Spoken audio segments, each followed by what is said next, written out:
against the Emperor. For those who seek perfection, there can be no rest on this side of the grave. Even a man who has nothing can still offer his life.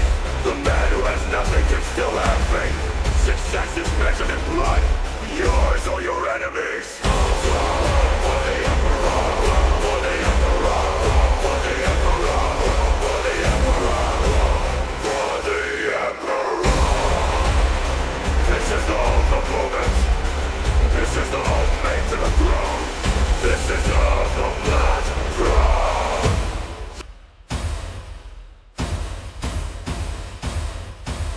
There's only war.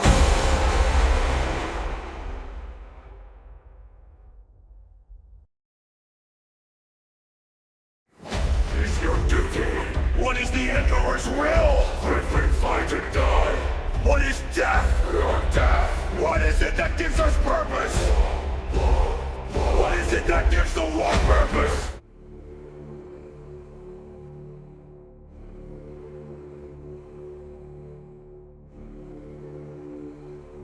Finally, it has come, that which we feared most. You told me a long time ago, old friend, one must always leave one's mark upon a plan. Without a signature, a plan is meaningless. One must devote oneself to it, utterly, with total conviction. I have lain my hand upon this plan, this terminus decree, this fail-safe.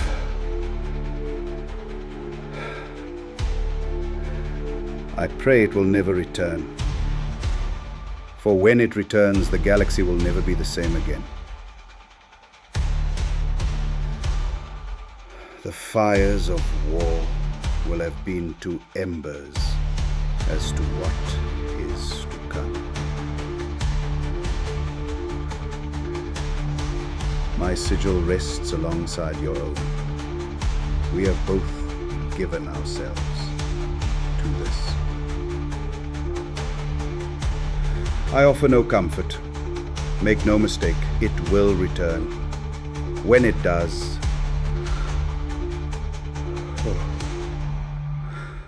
when it does, the galaxy will burn in the fires of Blackthrone. Right. Well, I regret to inform you all that against my better judgment, we are once again live. Hello and welcome to Tattletales RPG, where the table may be virtual, but you are most certainly welcome at it. It's been a long week. We've had various things going on, from the Star Wars campaign to yesterday's Flight of Salvation. But we are back with the crimes, the Custodes. Now, where we left off with this particular campaign... Oh, and we have a full party tonight, which hasn't happened yet, so I'm quite excited for that.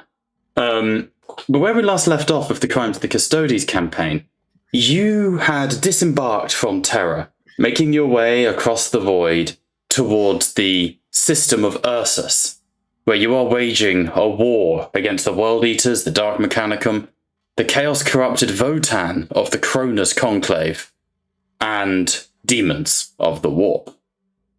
You have been sent here at the behest of the God Emperor himself, ensuring the victory at all costs, and to protect the son of the... and to protect the Emperor's son, the 13th Primarch, Guilliman. However, when you arrived, not all is as it has seemed. You have discovered a solar system in warfare. Your brothers and allies of the Ultramarines split in two by the ambushing faction of Skaven underneath a creature known as the Scat Sultan. This divide has led to Guilliman being ambushed on Ursus, on the main planet of Gerzag. Apologies, I forgot the name for a second there. With the rest of his forces being left behind. The state of the Primarch currently unknown. And so as you've arrived, it's a case of having to reallocate your resources and work out exactly where and what you're going to be doing and how you intend to wage this war. To that end, you have met and contacted... Why are we pinging Jacob? What have I missed? Nothing. Okay. To that end, you have made contact with Marnius Calgar of the Ultramarines and his Blade Champion, and Captain of the Victrix Guard, Cato Sicarius.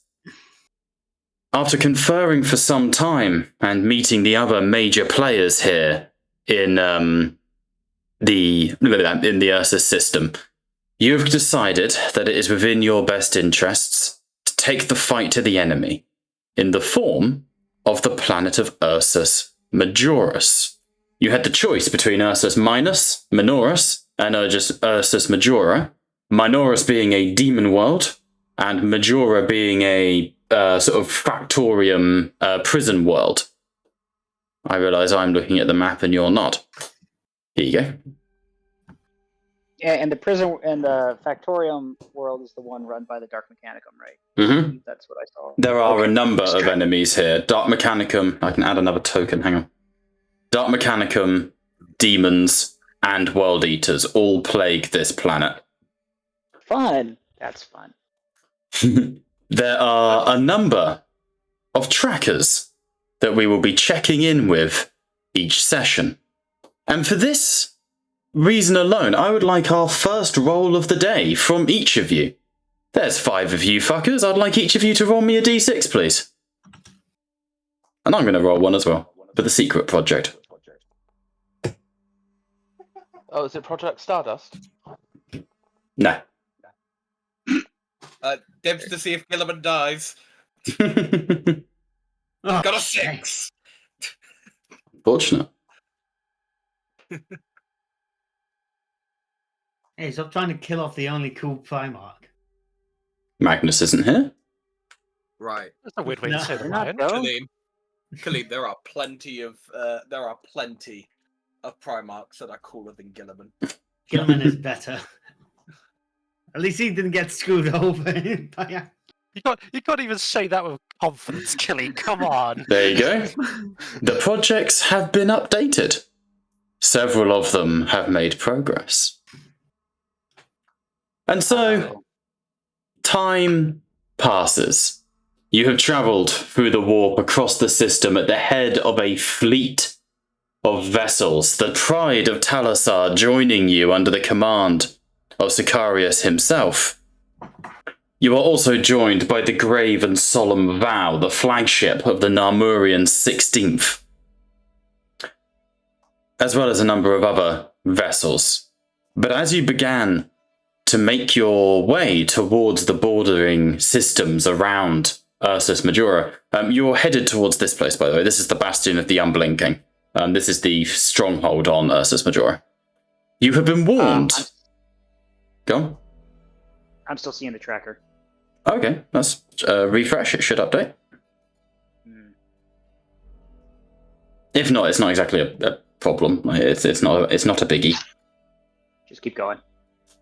You have also been warned of this gentleman, a chaos warlord local to the area, simply known as the Butcher Lord, who appears to be the figurehead or second in command to a demon prince who is currently leading the World Eater forces. Upon looking at the map of Ursus Majoris, you have this as your current tactical situation. Oh, it's in Hangout for you there, Matt. Thank you. No worries. As you can see, the majority of Ursus Majoris is in the red. You are surrounded by enemies, World Eaters, demons, Dark Mechanicum, all plague this area. You are... Clitoris, Ursus Majoris. Damn, Bob, how many pussies you got? What? No, oh, you never heard that before. Sorry, I thought you'd have heard that before. Never mind. No, we refrained, especially after Vaginacorp. Wait, what's the pussy joke? What have I missed? Majoris Majoris. Yeah? Is High Gothic for larger and smaller? Don't worry, I'll shut my mouth. Fucking whores, the lot of you. You, here.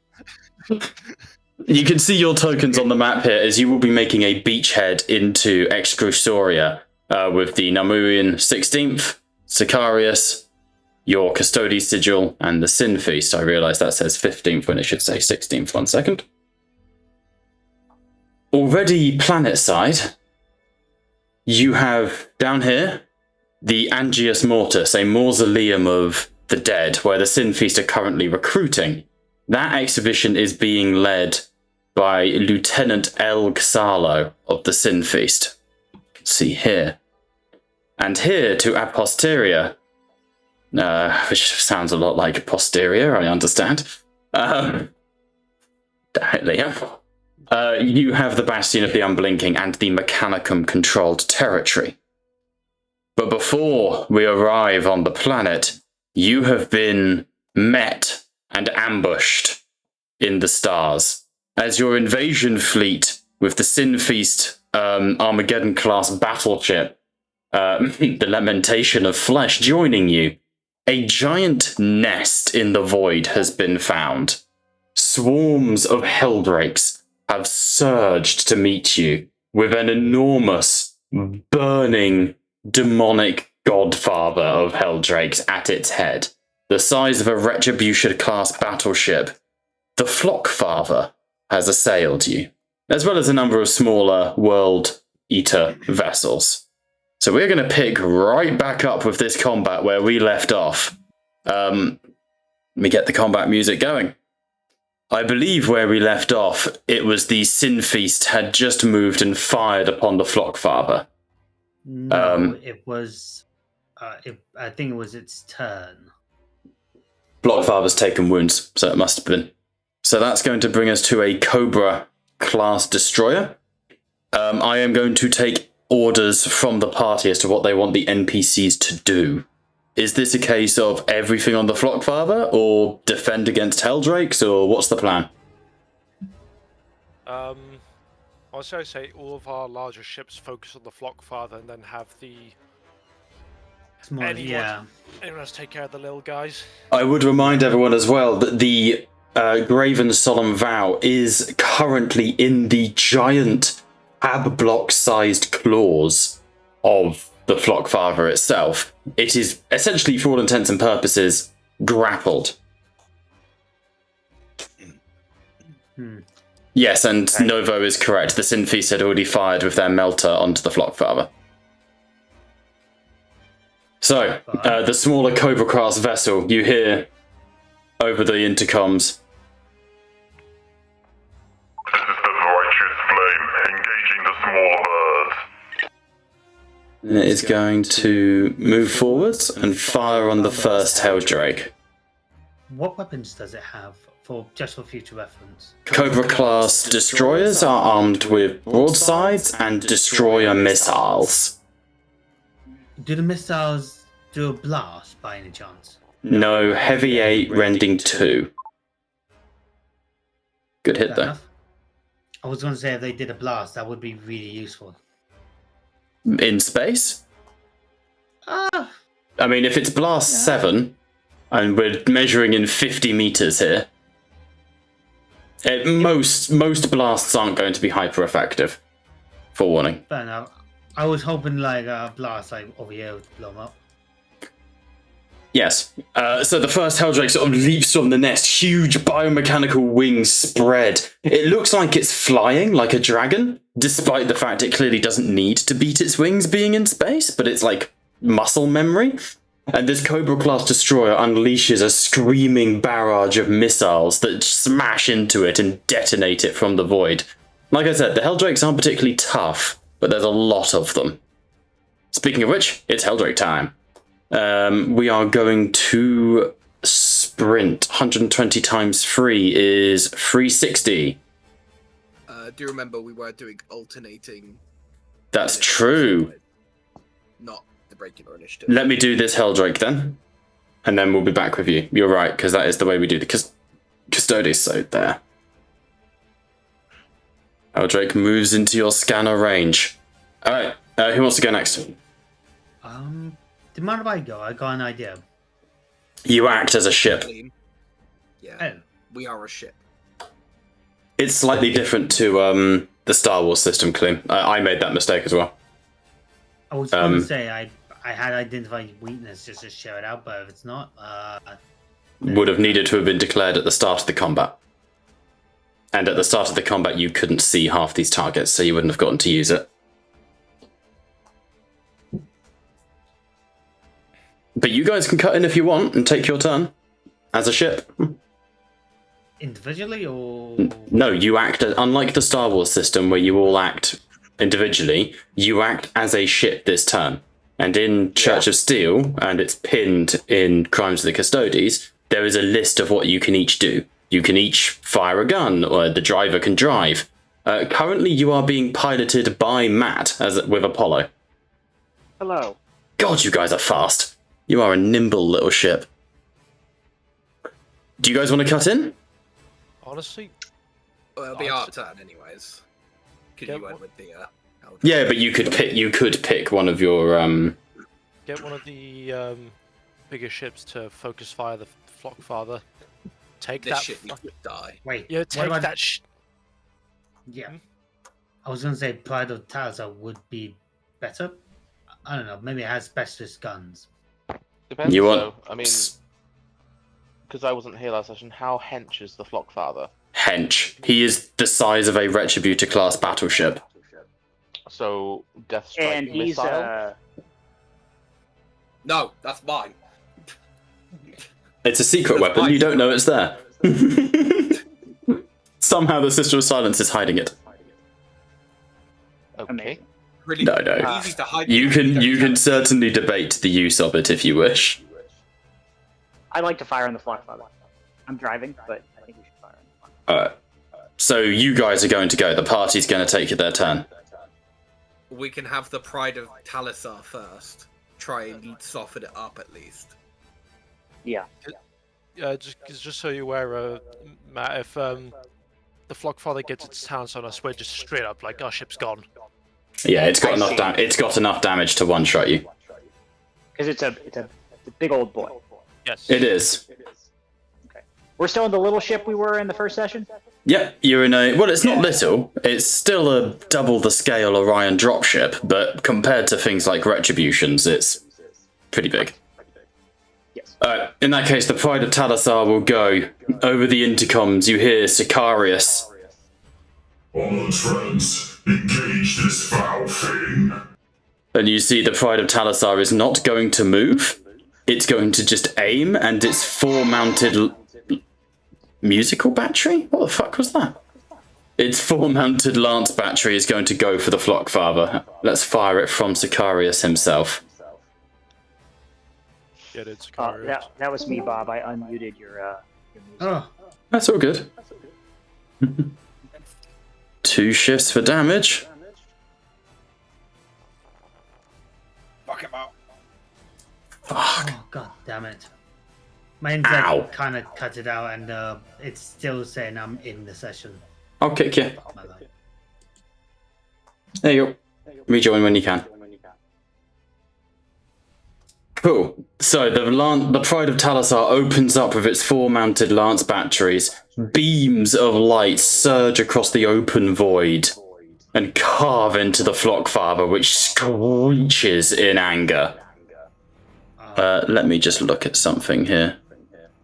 Liam, there's a lot of echoing on your end. There is, yeah. Bob, yeah, it's still saying I'm. Just keep refreshing. You've had this problem before, and you were able to rejoin in in a minute. Just keep refreshing, mate. I'll resend you the invite links just in case.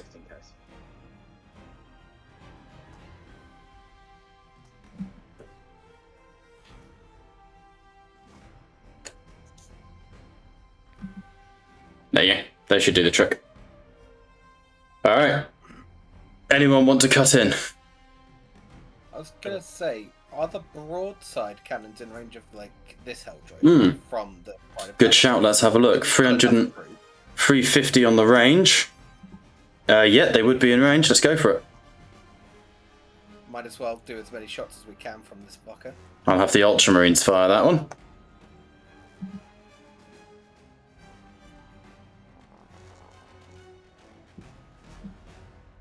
Hits, no shifts though.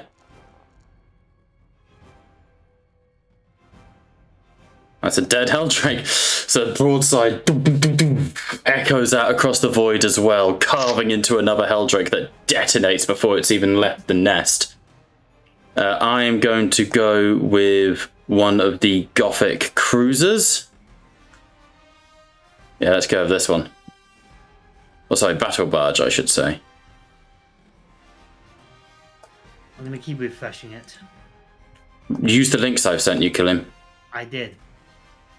Strange. They'll fire on the Cobra Class Destroyer coming towards them.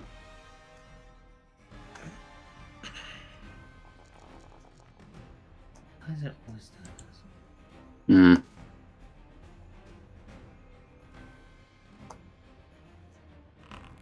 No additional effect. Shift for damage.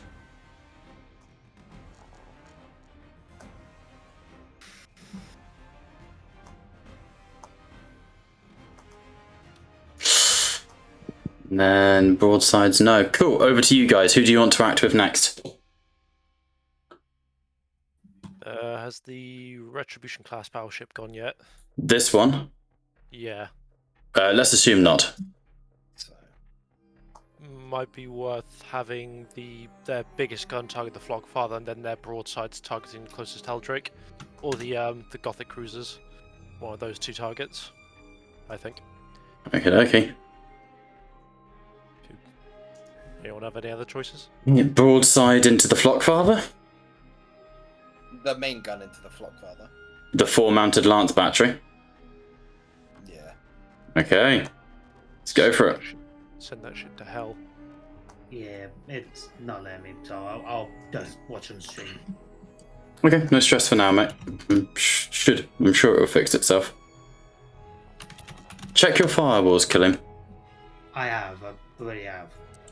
Done the routine. Critical with 3 shifts. This could be a juicy one. 2 extra mortals. Lucky it didn't complicate, because otherwise it would hit the solemn vow. Yeah. Ooh. So, the Retributor class battleship lance batteries slam into the Flockfather, smashing into its wings and burning it on the inside. You see a ripple of explosions shock down the side of the Flockfather's limbs as it roars in anger. I'm going to burn... No, I'm not. Alright. Anyone for the cut-in? It's looking very wounded. Does it still have enough shots to hit one of the smaller targets? It can fire forwards if you want. It can multi-shoot. Why not? Broadside into there. Broadside into the 3 targets.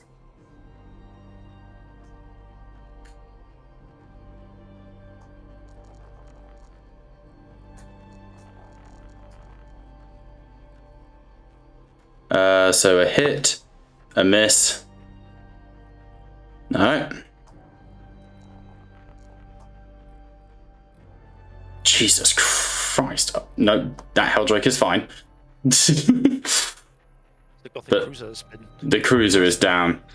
So the broadside echoes out as well, slamming it past. The Helldrake is able to duck underneath the fire of guns, but one of the battle barges gets absolutely annihilated. Alright. Do you guys want to take the next turn? Try and get the kill on the Flockfather? What's the plan? Prospectus, what is...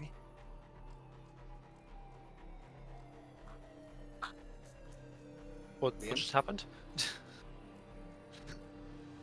I was trying to ask a question. Go on then, what's up? What's the prospectus of firing the Death Strike missile into that nest? I think you're underestimating how huge... We're on space station scale here. Your Death Strike has... I'd have to find the stats for a Death Strike missile, but it's not going to blow up the entire nest. Like, it's huge, don't get me wrong, but we are, like, one tick here is 50 meters across, you know? Well, no, it's just why I was asking. That's all. But it's doable. You could also jump out and attack the Flockfather. The best thing that I can summarize that a Death Strike is very good for ground support, not for aerial combat. Because Death Strikes are like the Astra Militarum's like one-shot missile gun thing. Very cool. It is, yeah. Alright. It's literally a nuke. Alright, fire me like a fucking helldiver at the Flockfather. So, okay, so the party are taking their turn. You all act together in initiative. So you all need to decide individually what you want to do. It is your turn though, Bob, because we don't have any glory to interrupt. No, you're right. Well, in that case, Surely do we you not have personal glory? personal? Oh no, because it resets. Personal glory resets like any other glory. It's just we can't share said glory, you know. You can't use that glory to affect things that aren't you.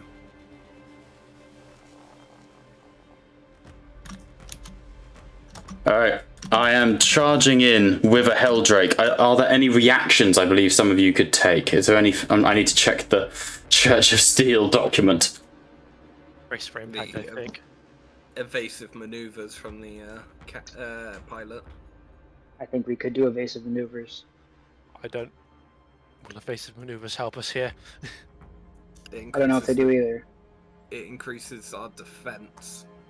Yeah, it makes it harder for them to hit us. Gives So we them could do that. shift. Says Killiam's still logged in. That's odd. Yeah. Give me a second, Killiam. Shouldn't take just a jiffy to fix it. Hang on. I'm just going to quickly explain evasive. Yeah, please do. Discuss options while I try.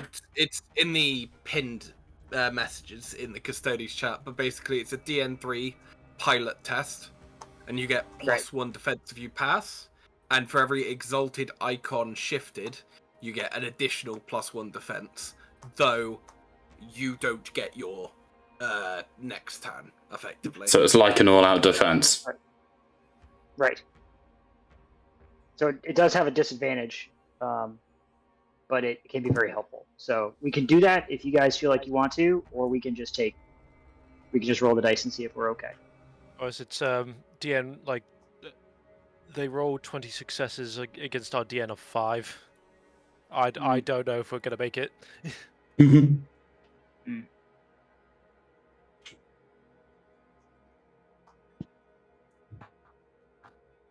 Well, keep in mind, it's allowed to reroll once.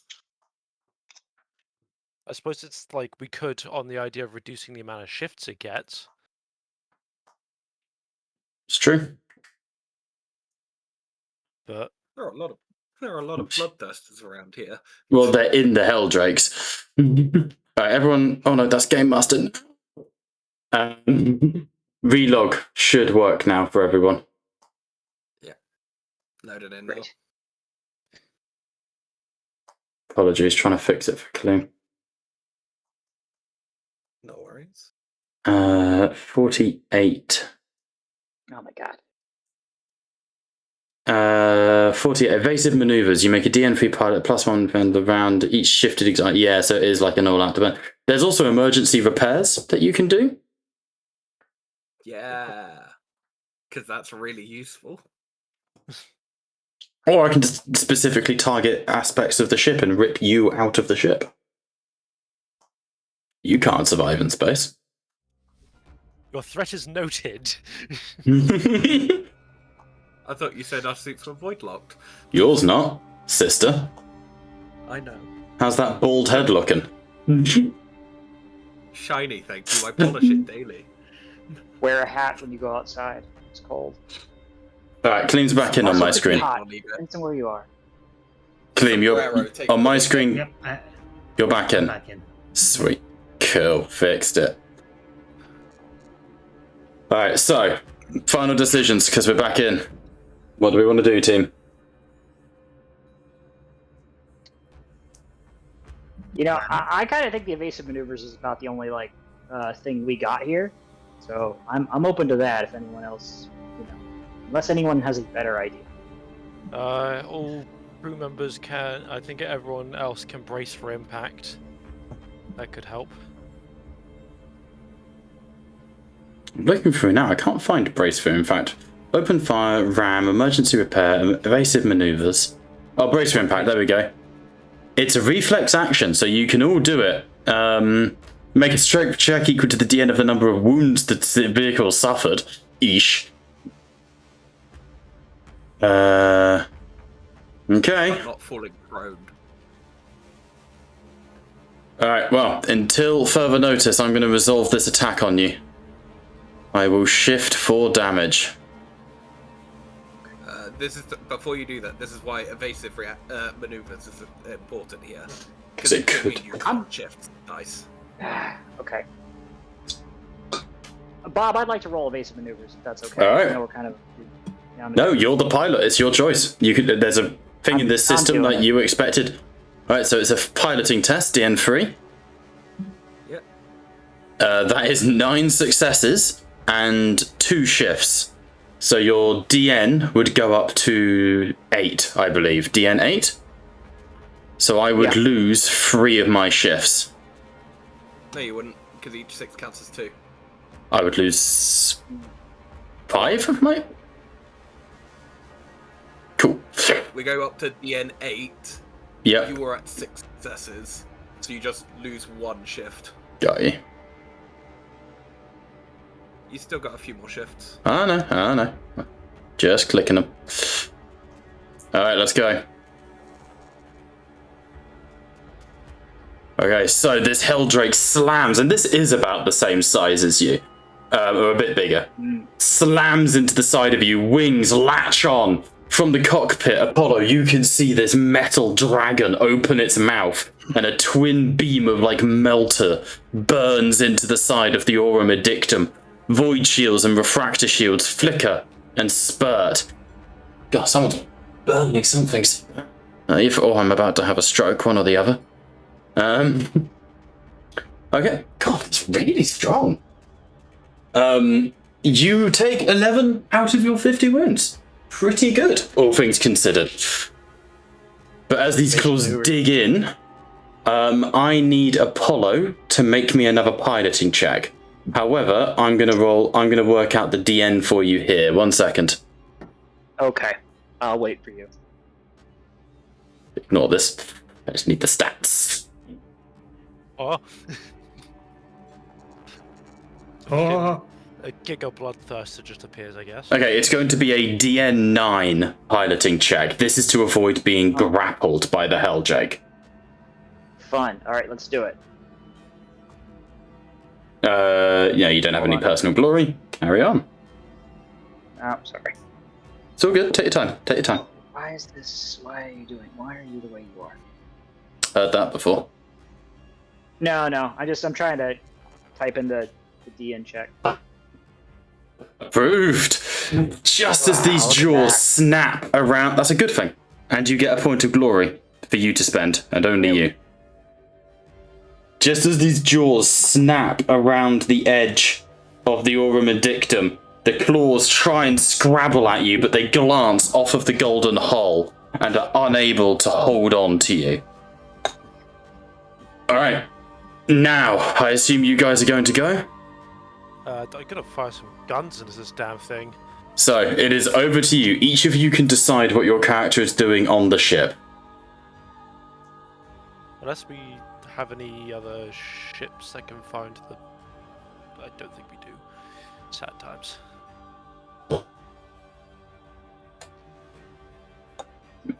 It's have just the one that it's grappling. Yeah. Brave and solemn vow. Fucking point blanking this shit. Will also damage itself, but doable. We technically also have this Retribution class battleship here. I think that one's... No, that one hasn't gone yet. Yeah, it was the Pride of Talasar that went. Talasar's gone, yeah. So we still have 2 kind of Retribution class battleships. And the Flockfather can't go until the start of the next... Yeah, action economy is against the Flockfather here slightly. So we can technically, if we want to do a bit cheeky, we can kind of focus with our other ships to start taking out like the Helldrakes and stuff, and then come back to the Flockfather later, because we know we have 2 big ships still to attack it. It's up to you guys. I will tell you, the Flockfather is in killable range. Obviously, it's got a very high resilience, but I will tell you that it only has 2 wounds remaining. We could do it. Kill it. Again, send the firing Liam out the airlock or trying to deep strike him onto the Flockfather or Kaleem is possible. It is a terrible idea, because if there's a miscalculation, that's just you to the void of space, and I'm sorry, but I don't think we have time to get you at that point. Just do it. Hey. For God's sake, just... I could do the tech check if you want. I am highly against this idea. Then, Bunch. by all means, suggest another. Cool, we shoot the damn thing. We got a buddy in front of us. And we got The more Flock- guns. You do have multiple Can we at guns? Can we at least let the Cobra class destroyer here move out of the way in case this thing decides to blow up or attack when dying? True. Save the little ship. You want the Cobra to go then? The little Cobra class that could. Alright, cutting in with the Cobra class. It's going to move down to here and fire at the approaching Helldrakes as well.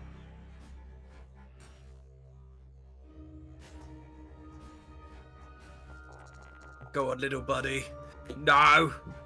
Fails. Missiles skim into the void, but shooting into the nest is hard work. Alright, that'll bring us to another one of us. Let's go with Oogie Boogie. Done that one. That one. Let's go with this one. Alright. Coming out of the nest once again. These Helldrakes. This one's going to charge and go for that very Cobra destroyer that you've just moved out of range. Fucking hell, these things are fast. They're fast. 225 minimum speed. They're fast as fuck, boy! Fucking spooky.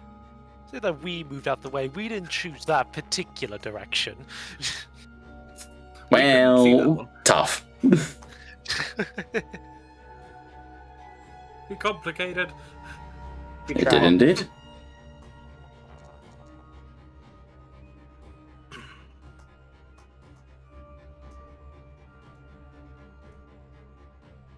We got 2 tracks playing at once. Yes. Nice. Fuck it. We ball. Indeed. Ooh. The Cobra class destroyer gets a run done against it as it tists through the void. The Helldrak's claws rake along its side. Hundreds of Voidsmen at arms scream as they die in the void, and their screams are silenced as the emptiness of space takes them, where no sound can be heard. Who's going next for the Imperial faction? Not to be a dick. Did you account for the 21 rending damage that shit caused? I did not. Class. It's not dead, but it's got 5 hit points left. That Cobra class is having a rough day. So who's going next on the Imperium team? Team Imperium. I say this one. Just He's already been. He's just acted. Yeah. this one. So this one is in range of being charged. Yeah. So shall we send this one We Okay. have this one. to do something? Yeah, Let's we'll send go it. into that.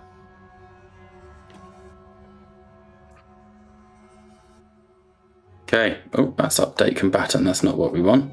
Set a current combatant. There we go. So this Gothic class cruiser, where do you want it to go? To try and cover the other one? What's the plan for him? I'm saying, Get him to shoot the approaching Helldrakes. Okay. As it sees the Helldrakes moving in, it moves down to here, sees this one. It's only just about in range of its broadside. So it will open fire. And it's in the nest. Oof. This is not going to be an easy shot.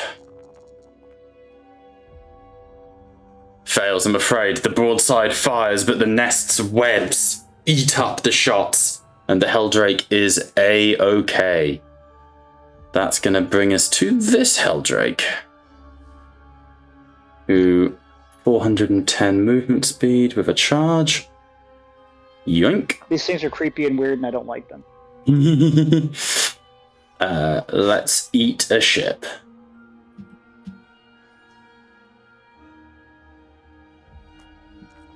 Again, they don't have much health, but there's a lot of them. And they reroll ones because they're corn. Not just their corn, it's their bloodthirsters. Yeah, they're possessed by greater demons. These are space, they are the size of small ships. These are big demon engines. They're space dragons. Yeah. Of course, I shifted 4 times, so actually that's 54 damage. And that is a destroyed ship. This Cobra-class destroyer, who would like to roll for its plasma drives? Can I do it? What do I need to do? Just roll me a d20. On a nat 1, it detonates. D20. Alright, let's go. Oh, where's Wobby when you need him? Yeah. Wobby! Just say we win these. No! So, you see missiles firing, and across the void before... This is the light of Sol. We're going down. God bless him on Tekl. And a billowing explosion ripples out from these Helldrakes as you see the 2 of them grip this destroyer, tearing into it, and then like 2 vultures, they rip it in half, and the ship detonates. Alright, your guys' turn to choose who goes next.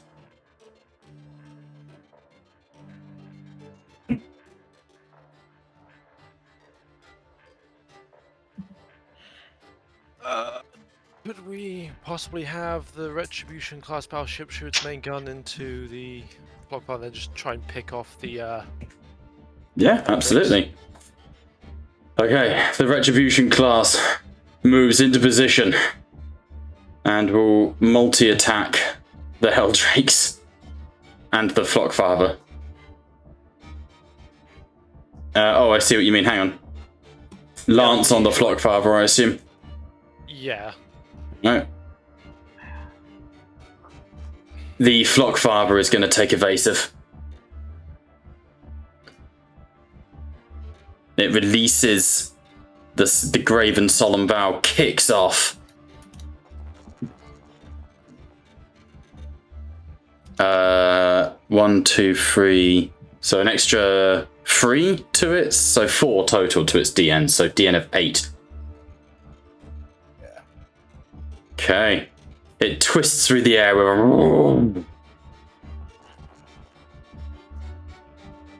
Misses. The Lance battery dives and the Flockfather swarms down on the 2 Helldrakes. The Lance, the macro broadsides. Oh shit, I only rolled the 1. I'll just apply it to both. Holy fuck. That'll do it. Yeah, that kills them both. No issue. Both Helldrakes are caught in the explosion of the dying Cobra, the Light of Sol. But as they do, they are withered and broken by a broadside from the battleship. Alright. My turn. The Bloodthirster. No. That Helldrake's gone, they've gone. It's mostly the ones in the flop, but you guys are forgetting about World Eaters, and I like World Eaters. So they're gonna keep aggressively moving. Let's go for the Destroyer. The thing is, the big guys are a problem. Let's go for this one. Yeah, I've forgotten about it. I just said I focused on the Space Dragon. That's fair. The Space Dragons are also a bit of a problem.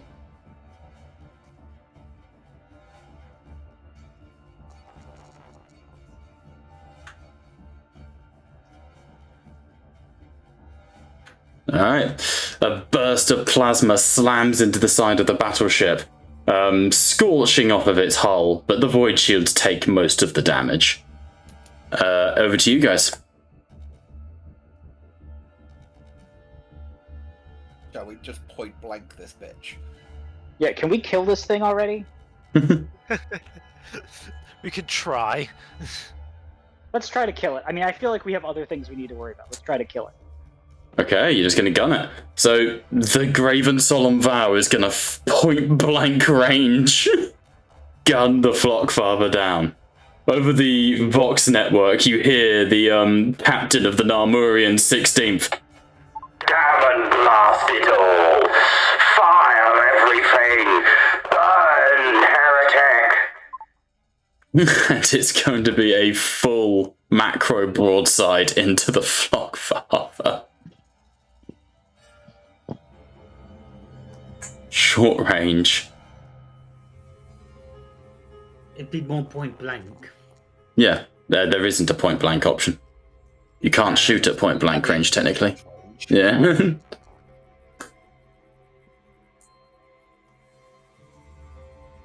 Nice. Rippling gunfire slams down the length of the Flockfather. Its wings detonate into fire, rippling as they break and twist. You see its body trying to accommodate for this damage, but the Graven Solemn Vow's cannonade just breaks it until eventually the body of this beast just hangs in the air, no gravity letting it drop, but it is dead and lifeless. You hear over the Vox the Graven Solemn Vow. Target eliminated. My Lord Custodes, let us push forwards and get you planet side. And that's going to be his turn. You can stay and fight the Helldrakes if you want, or you can push through to the other side and get down onto the surface of the planet. Over to you guys. We have at least this fucker. It is your turn, though. 'cause Yeah, it that is. was our shot. Honestly, I would say we should just get planet side. I mean, I think that's what will be the most effective, right? 205, 410, 7. Nice. I can sprint. 650. 650. Yeah, I can sprint in range. Alright, your turn.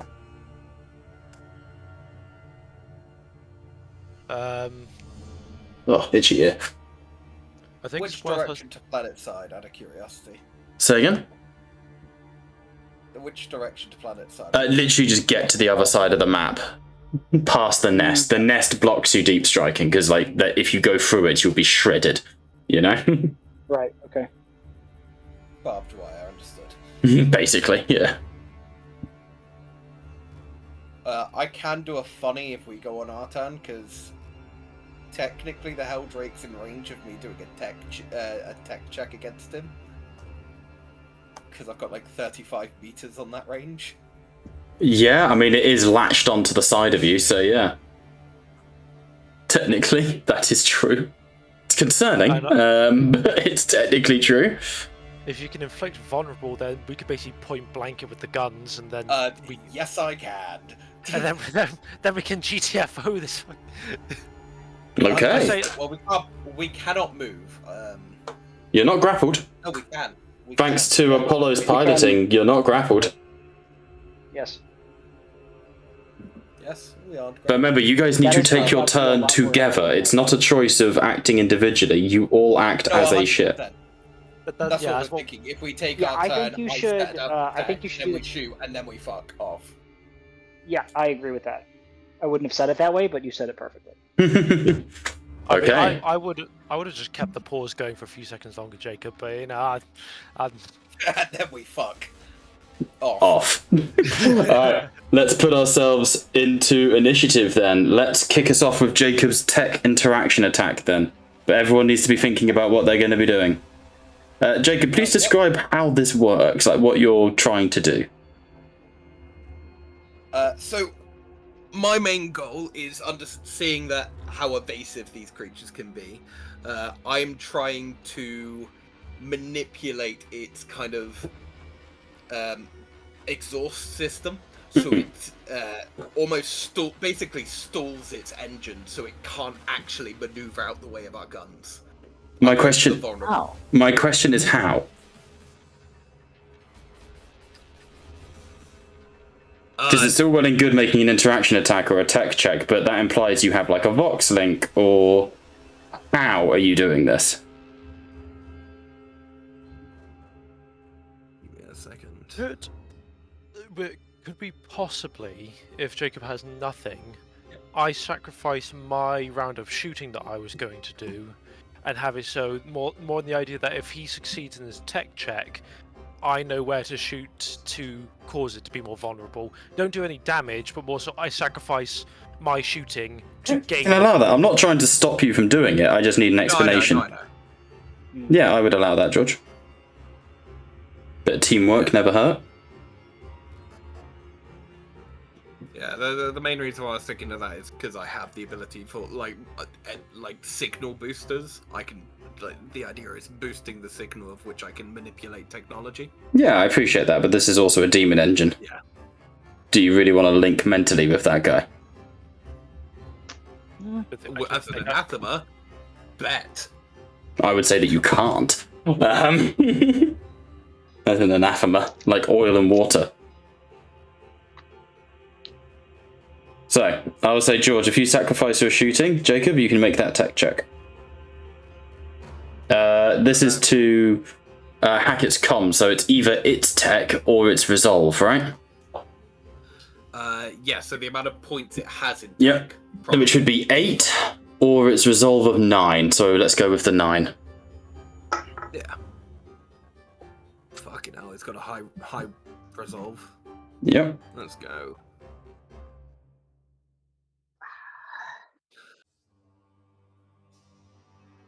Do you have any, I mean, there's no glory. Oh, yeah, you don't have personal glory, do you?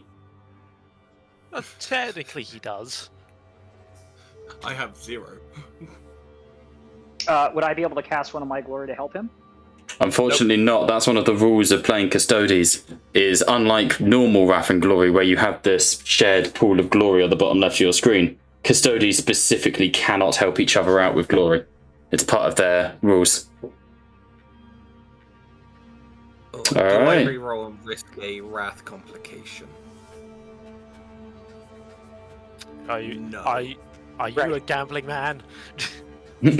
Far more than he should be. Normally, Hey, honey. yes. Normally, yes. Waistcoat stream. Because But Tattletales is now a smart and official business. And also it fits me perfectly, and it's a size smaller than I used to get. Vulnerable 2 currently. Yep. Vulnerable 2. Nice.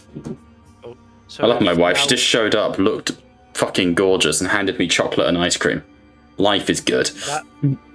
Now, if Leo and Kaleem can then fire at the damn thing, they now have a lower DN to shoot at it, and then Apollo, once we're out of the clutches of the Helldrake, can fly us away.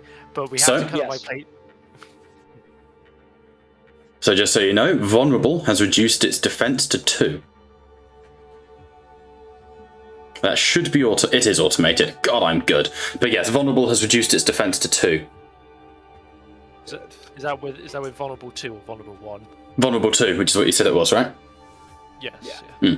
Yeah, defense 4 down to 2. So, Jacob, as you sort of... Sorry, George. Go on. I was just seeing vulnerable 1, so I wasn't sure if it was applying properly.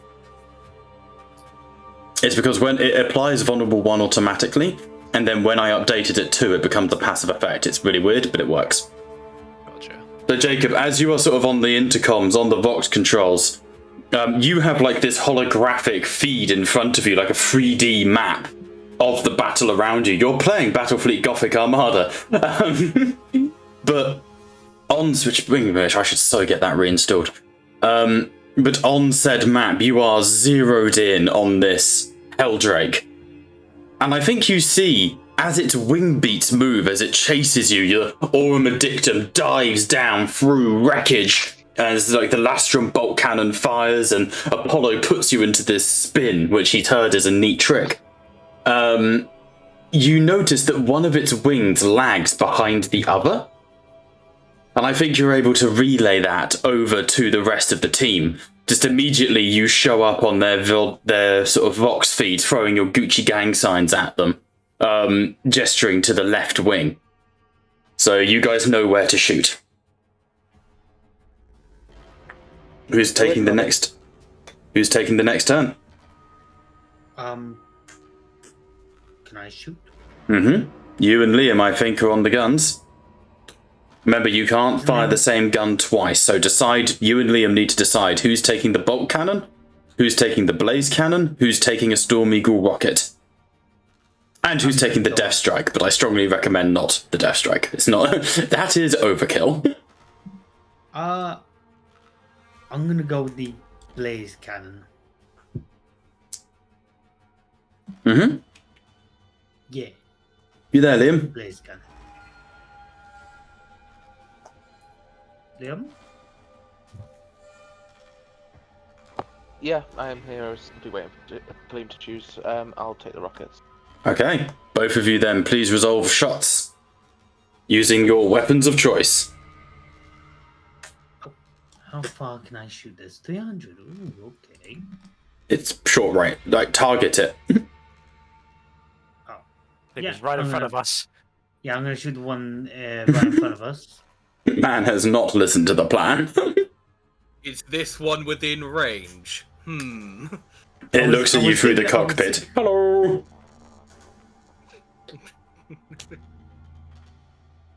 Go on, Clem. Liam, are you shooting the one in front of us? Yes. Alright, sweet. I'm gonna shoot the one hitting the other ship. Hang on, before you do that, can we see if this one actually dies first? You can't. Good point. This is all happening simultaneously. Decision is made independently.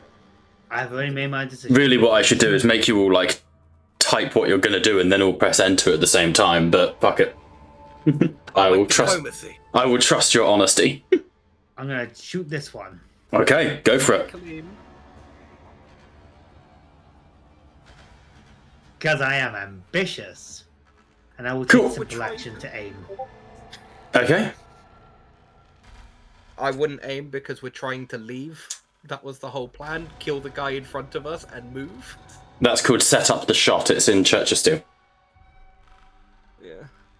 Oh, are we... Oh, so I can't aim. Okay, then. Because if you do, basically you have to, like, stop moving the ship and Apollo wouldn't be able to fly you out of there. Yeah, I'm trying to... Line up the shot is a pilot action only. Yeah, because Apollo basically spends his turn staying steady for you so the rest of you can fire. That's fair. I'm just taking the shot at the one attacking the Solomon Vow because... Okay, go for it. That one alive.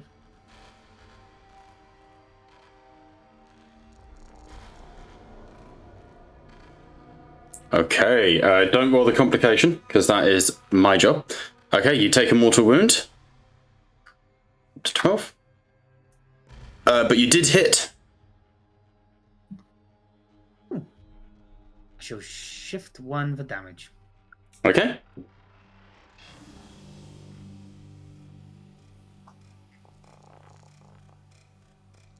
Nice. Ooh, fancy effect. There's the blaze cannon, man.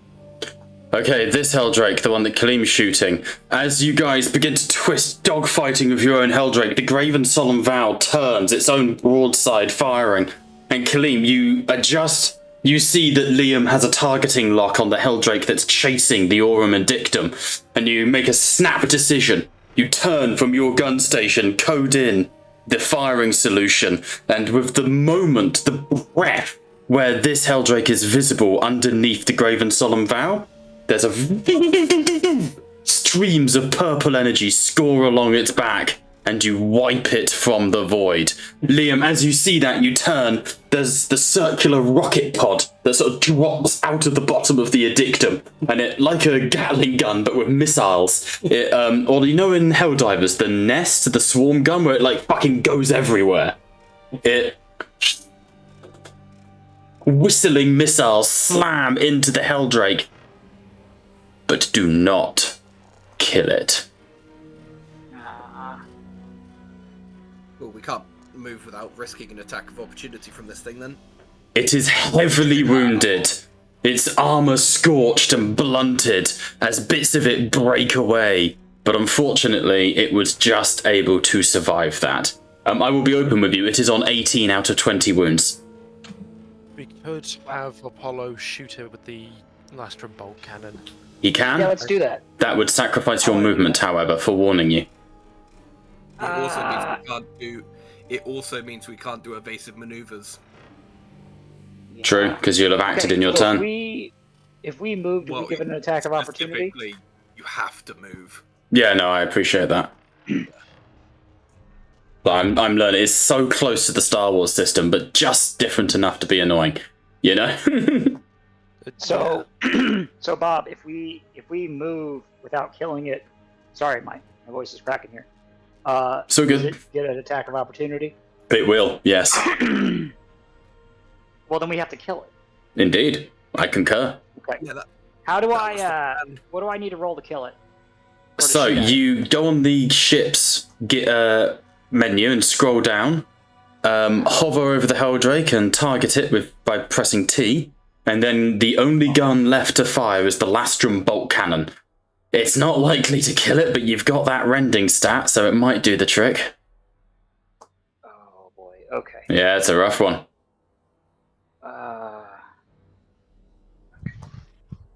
Do a lot here.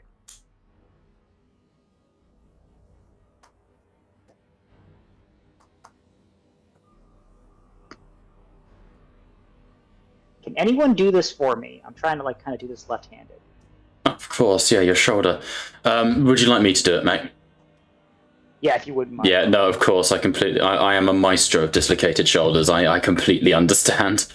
I also broke it, Rob. I also. Ooh, nasty, like the collarbone as well, or the actual No, I like broke joint my, snapped. Greater tuberosity.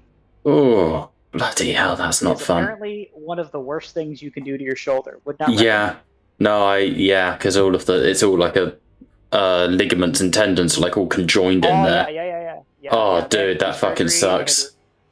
They had to reattach my my rotator cuff ligament to my shoulder. It's really fun. We're having a really good time. We're having a good time. You haven't? God, mate, I fucking hell. My heart, thought and prayers. It's fine. That's fine. horrible. Alright, rapid fire, short range, DN2. Seeing that it's still alive, realizing you're not going to be able to move out of the way, you gun the controls, the Helldrake screaming as it goes towards you. You take the controls, and from the front there's the twin bolt down spit into the Helldrake as you basically play fucking chicken with a dragon. 2 shifts possible. Yeah. We roll for damage. Not a great roll. You've got rending 2, so -4, which brings its resilience down to 8, which means that is 8 damage, which is enough to kill it. Yeah. It screams, its jaws opening wide to bite into the cockpit as you... It detonates with a burst of purple and crimson warp fire, and the aurum and dictum passes through it as the dragon coils and dissolves back into the warp. I'll move you like 1 square to represent that. But that is the party's turn. Fucking dueling with dragons, I love it. Alright, let me zip through all the NPCs fucking quick. Sound good? Yeah. Alright, all of these fuckers. Let's check ranges here. Anyone within 405? Yes! Sprint. Sprint. Sprint. Sprint. Sprint. Oh, there's a wall apparently. Sprint. Alright, so the Helldrakes are just moving on en masse. Some of them are getting charges off, but not many of them.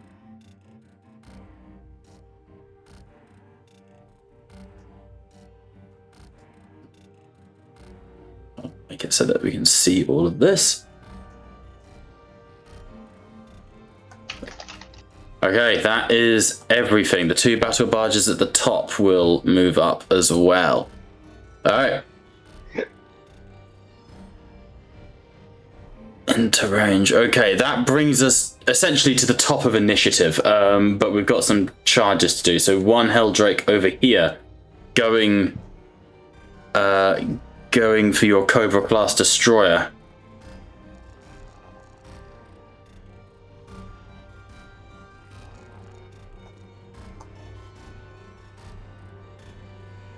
Heavily wounded.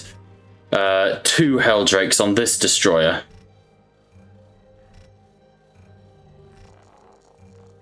Yeesh. Rerolling ones.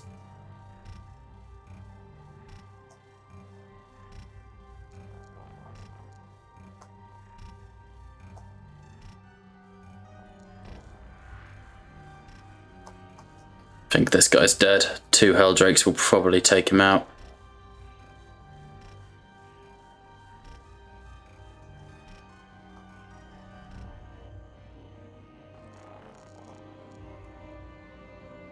$36.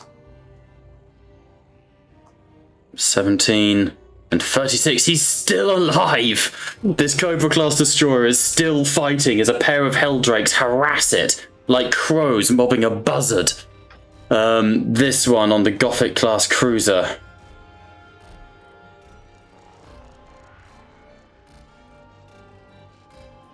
Ooh, this look. I said this looks rough last time and it survived, so we will have faith. Though that's a lot of shifts, just saying.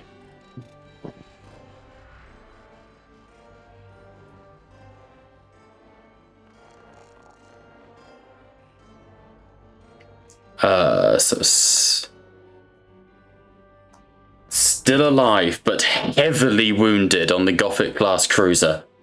And then 1 attack on the Pride of Talasar from a Helldrake.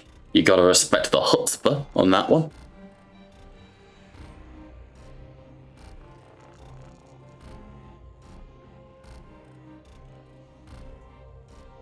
Pride of Talasar withers that one, but 2 World Eater Gothic class destroyers are going to go for it.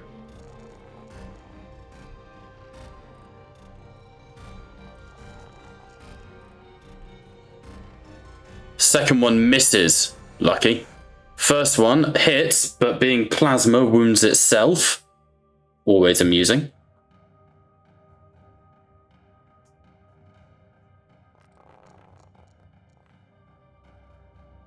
-6. -7. The Pride of Talasar takes damage and you hear over the Vox. We're leaking in fuel, but we still stand. Talasar, re-engage. Alright. And that is going to be this Void Ship's turn, who will multi-attack. He'll move to here. And will multi-attack each Helldrake. It's going to make the DN insane. But it's fucking worth the try. Broadside.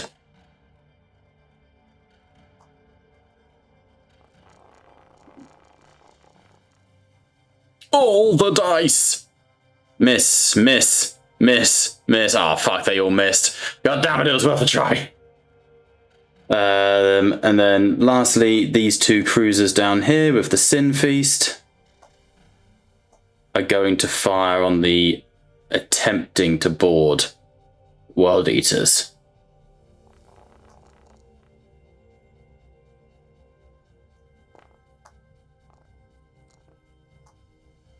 Ah! When the rules decide they want to work.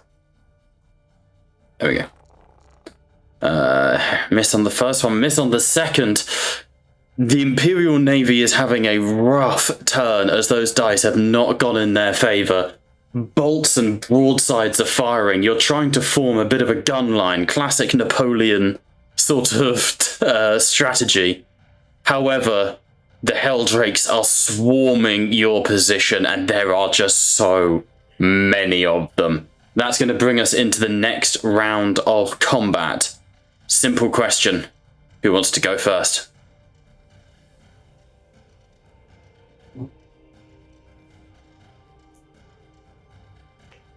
Go on then. Well, does it want to be the party or... Yeah. As in, like, do you guys are in charge of the Imperial forces. Do you want it to be the party?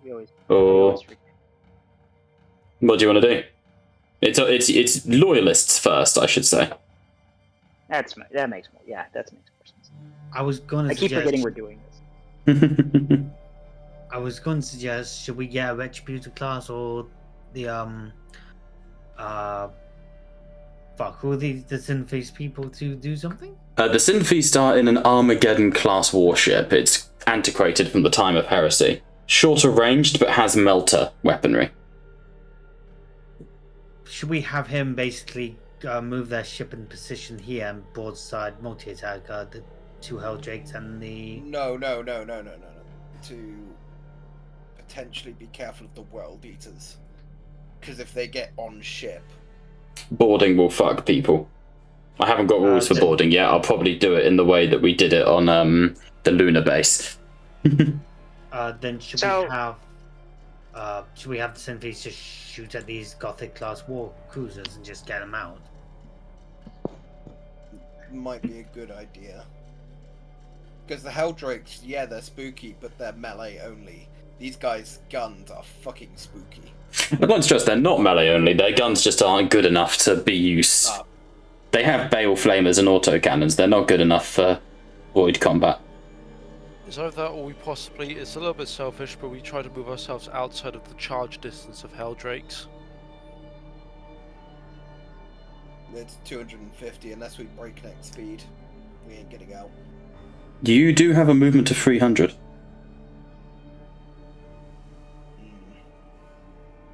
Oh yeah. You are the fastest ship in this combat. Yeah, I was actually going to suggest, because I mean the whole point of this combat is to get us down world, right? So maybe we let them cover us, and we zip, and then they can pull out.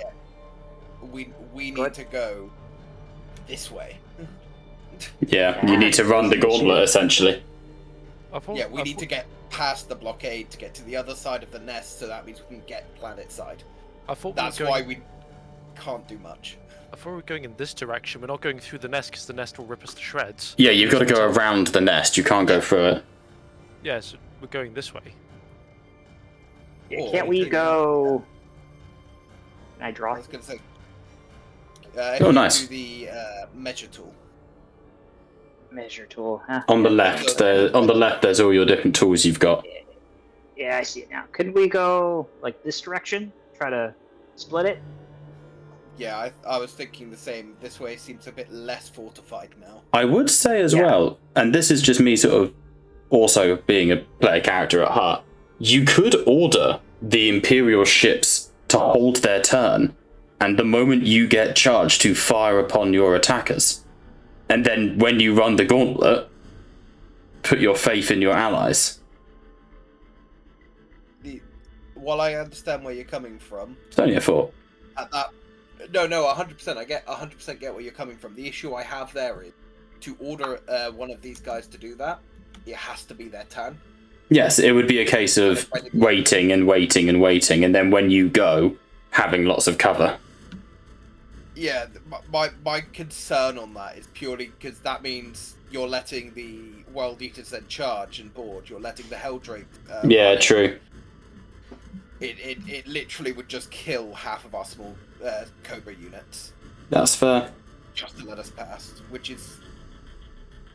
Yeah.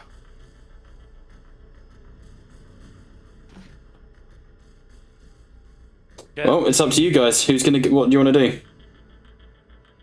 If we're going to be going south, I say get the Lamentation of Flesh to start picking off all of these smaller things. Start with the Lamentation of Flesh, and then... Maybe we should let the World Eaters board us. I have a map for that. We can do it. Where are the World Eaters? That's actually a good... I actually don't hate that idea. The World Eaters are on the battle barges, yeah, where we're pinging. I see. What if we went and killed them? It's bold. Well, in the legendary words of a great man, fuck it, Tyreek Hill down there somewhere. Fuck it, we ball. So you're going to board the World Eaters? I mean, we don't have to. I'm just kind of spitballing here, but they're a real problem, right? I mean, I know That's very doable. We'll go to break so I can make the map, but that's very doable. I mean, I'm just out like of range.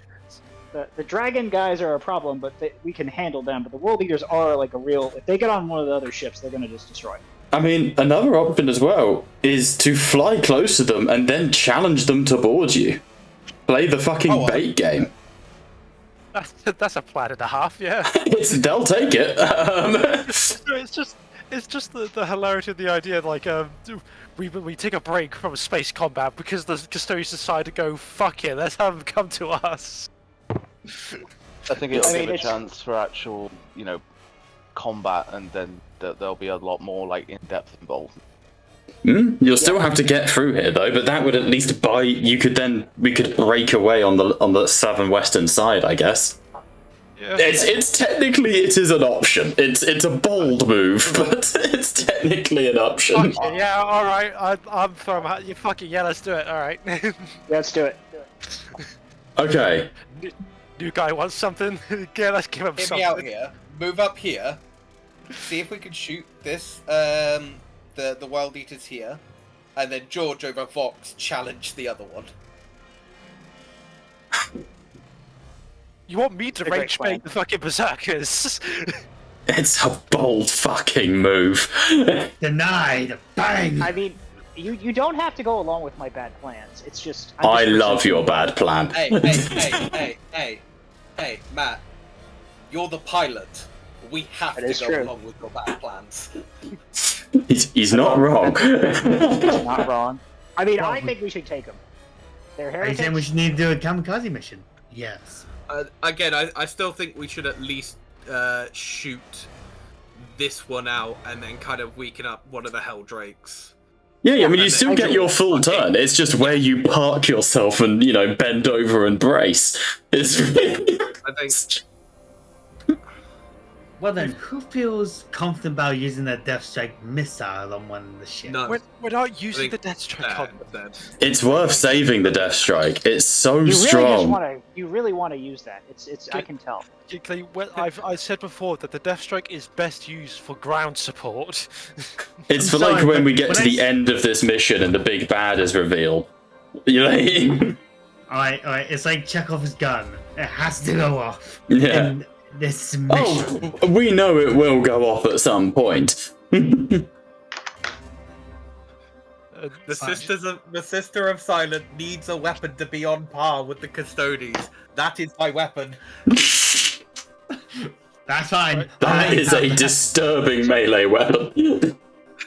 It's a good melee weapon. As I understand it, we're going to spend our turn shooting the closest Helldrake or other Gothic-class cruiser, and then... bracing for impact. We brace for impact. I mean, I'm gonna need, I'm gonna need like a, essentially like a persuasion check, something to not just have them blow you out of the void. But World Eaters will take a fight if a fight's offered, Should I got something. Alright, well let's do everyone else like the shooting first. Can I shoot the big gun? The blaze cannon. Go ahead. Because I targeted the Gothic class cruiser in front of us here. Alright, so going into everyone's initiatives here. Apollo takes so Matt takes his turn flying you into this position. Liam, let's take your shot first. Okay, so what do people want to shoot? I think it's this cruiser down here is what we're going for. No, like what weapon? Oh, got you. What weapon would you like to shoot? Oh, you've already said the blaze cannon. No. No, you could, if you want the blaze cannon, please be my guest. No, it's absolutely fine. Shooting the Gothic class cruiser as a blank DN. Could you label that for me, please, Bob? It is. Oh yeah. Why? Oh, Khorne Berserkers aren't renowned for their piloting skills. Yeah, but everything else has a DN. What the fuck a doodle? I mean, the Bloodthirster has one. It would be DN4 due to its maneuverability. Or lack thereof. Hits with 3 possible shifts, Liam. Oh, what a man. Guy. 23. 23, applying that damage. Says it's taken no damage, even though it definitely should. AP -2. That's not much, to be fair. Okay, guns rake. The missiles slamming into the cruiser. You see the section of its hull detonates in an outward explosion. Jacob, over to you. Yay. Fire the big gun. Again, you guys don't have a big gun in that sense. You're not a big, you're not a battleship, you know? Oh, yeah. How do I fire the gun? It's on the main and then scroll down, click it, and it should auto-select yourself. Just make the DN4 to hit.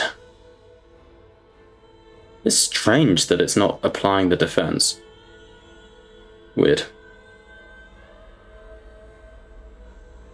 Is it in short range? I don't think it is. That's 100 feet. Medium range, I'm afraid. The ranges are a bit skewy. DN4, go. 2 shifts possible. Shift for damage. Do it. Fuck it up. 29 damage free. You hurt it. Gun, the Lastrum cannon fires, slamming into the frontal prow, burning away the symbol of Khorne that's been emblazoned there in decades-old gore and blood and viscera.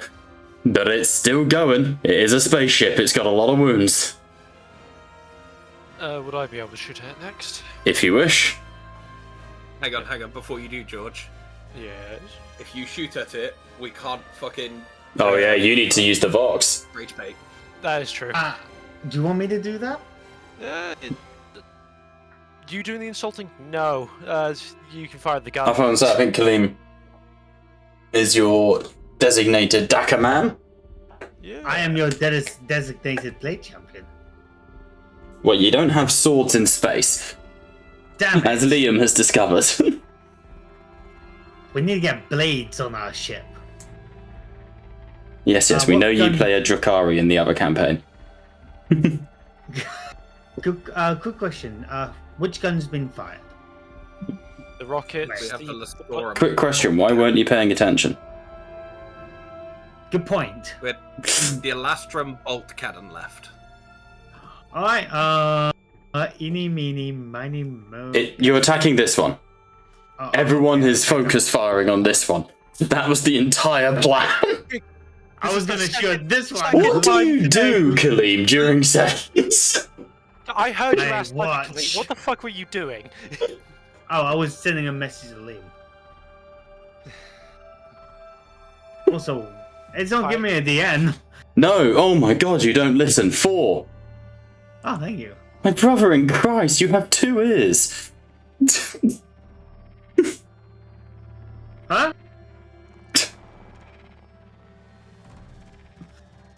I got a critical. Please fucking kill him.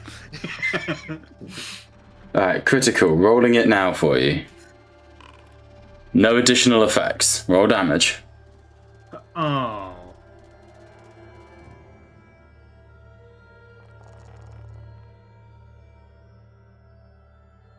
16. 16. Rapid fire 4. Rending 2. Did you have any rafts? No. 3 shifts. 3 shifts. 3 shifts. Okay, so that ups that. So that would be another 4. Okay, despite your full arsenal being fired into this cruiser, it is still kicking and it looks pissed. Good. It is, yeah, quite. It is not down at all. Well, it's taken damage. It is on 19 out of 65 wounds. It is still going. So, over the Vox, George, First things first, I'd like a DN3 tech check to get access to the Vox that the World Eaters are using. Because they are renowned for their encryption. They are not, but it is still an Astartes vessel. I know. Success. Ignore the complication for now. It's only narrative. Yeah, As you interact with the Vox, you hear them sort of calling out, and you hear in Astartes' unhelmeted voice, "Prepare the anointed brethren. We board, we kill, burn. Prepare the blessed ones." What would you like to say, George?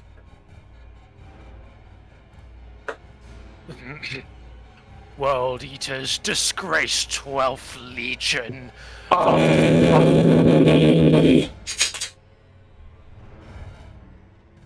Blind cowards and fools, much like the ones before you, and much like your traitorous father. We welcome you to try. Roll a persuasion check. DN? Just roll and I'll see what we get.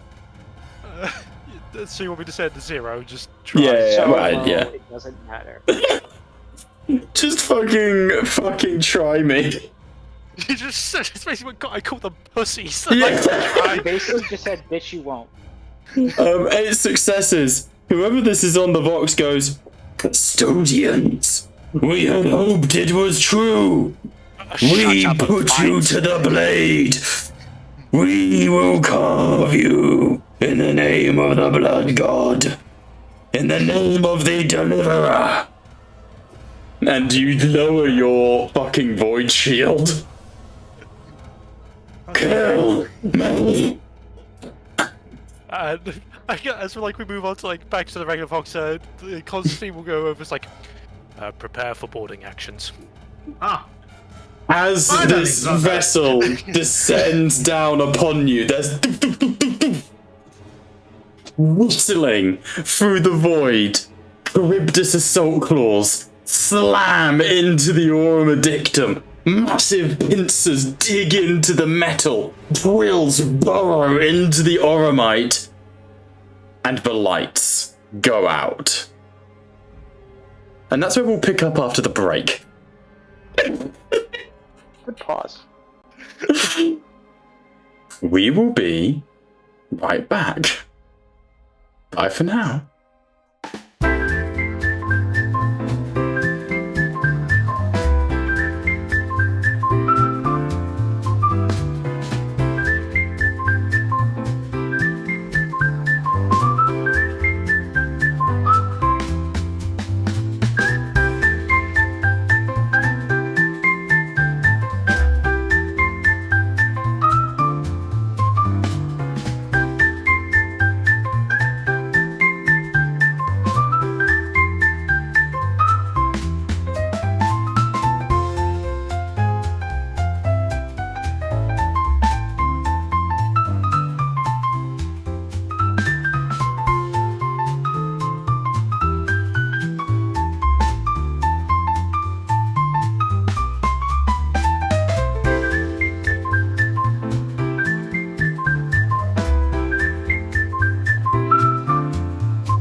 So we are once again live. So you have requested to be boarded.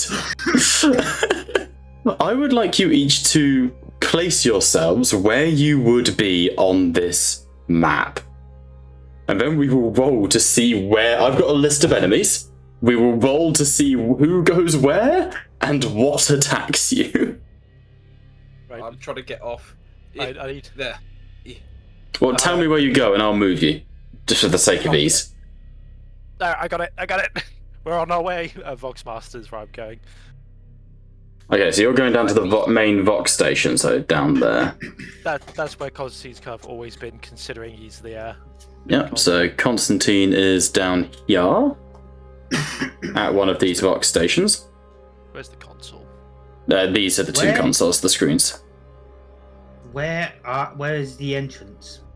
The main entrance, like the boarding plank, is this red carpet at the bottom. You also down here have your enginorium, it's worth mentioning. I should probably defend that.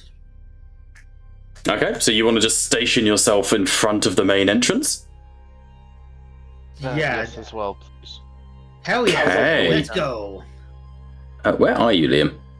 Oh, you're there. Give me a second. Liam, Dream Team, let's fuck Why them are up. you smaller than Kaleem? Hang on, I don't like that. That is incorrect. You are the right size. Why is Kaleem bigger? Because I am in... There you go. You're not in any different armor. No, you're Terminator. There you go. Now you're the correct size. Space Marines are 1.2. Humans are 1. Custodes are 1.4. Terminator is 2 squares, basically. So you guys are just going into the mess hall here. This is the main entrance. So this gangway is the entrance. And then this door leads to the enginarium. This one leads to the cargo bay. The airlock and security. No, that is to the main strategium and controls. That's like, if you are losing, retreat to like the control pad of the ship. So that like the safest place is to protect the astropaths. Who wants to join us? That's why the airlock and security has 2 autocannon sentry guns in it. I'd like to join them, Bob. Okay, Venatari abandoning his console. The helmsman. What's his name? I mean, we're not really flying anywhere. No, the helmsman Tanif sort of looks to you all. Deployment request, my lords. What's happening? In order to divert some of the traitor forces, we are going to be engaging them in close quarters combat. I advise that if you can seal yourselves away, do so. I understand. I stand ready to repel orders. Could I potentially recommend one of you 3 guys to go towards like the Deep Strike Sanctorium? Purely because, as Bob described it, they're just launching a bunch of Dreadclaw drop pods. They're not all going to be organized walking through the fucking red plank. I'll do it. Why don't you go there? Because I Bitch! I'm support, and in this case, I'm supporting Constantine. Just put me there, Bob. I thought, hang on, I heard Matt say he was going to go there. Do you want to both go there? You can. I actually would like that if we could have backup. Okay, so the Blade Champion and the Venatari both make your way to the Deep Strike Sanctorums. Yeah, Liam's a Blade Champion as well. You both are. Oh. Yeah, you know this. This is not news for you, Kaleem. This was discussed for weeks. And weeks. But you're different types of Blade Champion. Liam is pure damage, and Jacob helps you build your character sheet, like all like interaction attacks, and you're like technically the better fighter. Liam is the stronger fighter. Think Oberyn Martell versus the Mountain. Jacob, do you want me to stand with you anywhere? Do you want me to remain in the Vox? I'm heading your direction. We're leaving. Do not worry, I shall hold this line. Respect, Kaleem. Fucking respect. Don't worry, me and Jacob will go down a pure, Talons of the Emperor style here. Okay, there are... Okay. There's sections that I really don't want to leave undefended, that's the problem. There are people on the ship who can help defend. There is Tanif, the thing is you don't have a crew, because it's, there is also Amet, my custodian, who can defend the bridge or somewhere vital if needed. Yeah, I think in that sense I will trust, like, where would Amit feel like he needs to go, more because I'm not going to meta that myself, because I'm the DM, I know where stuff is going to be coming in. I can't speak to that. So it's important that you guys decide. In the nicest way, I don't care about fucking Kalim's garden room. In the nicest way, I don't care about Constantine's study. These are matters of non-importance. The archivist is in there. Just saying. Okay, that is now a matter of importance.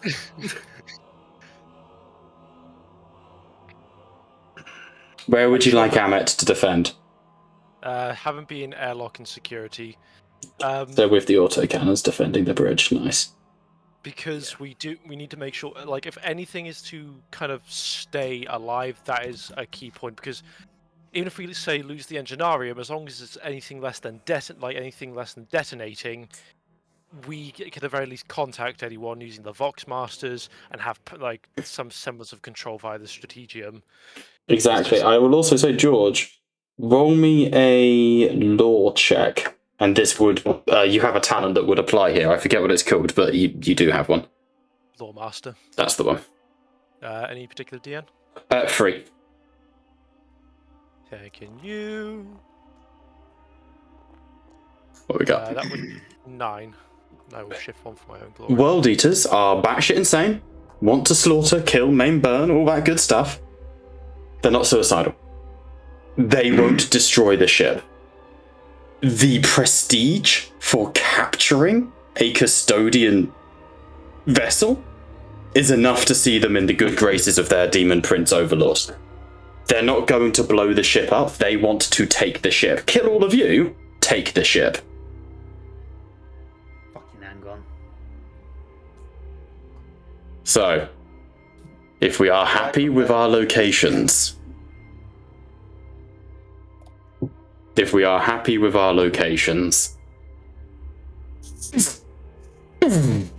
shattering glass in the in Constantine's study, the stained glass roof cracks and breaks as a metal spear smashes down into it. Rubble falls, and something horrible happens to the archivist. The Gardenium burns as the smell of smoke begins to fill the ship. The whole ship freezes in place as you are locked in place by the boarding clamps. I need George and Ordella to make essentially dexterity saving throws. Athletics check, please. The end's going to be 8.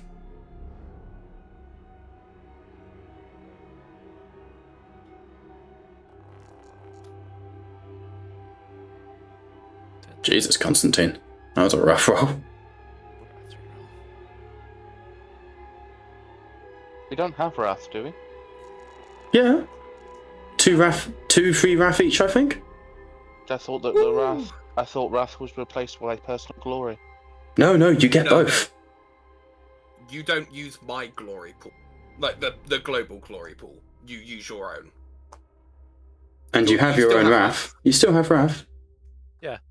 Does your character sheet not have it on? Do I need? Oh no, you've got 2. You've got 2 there. Yeah, okay. Fine. Yeah. Oh, you don't have to use it if you don't want to. I would recommend using it.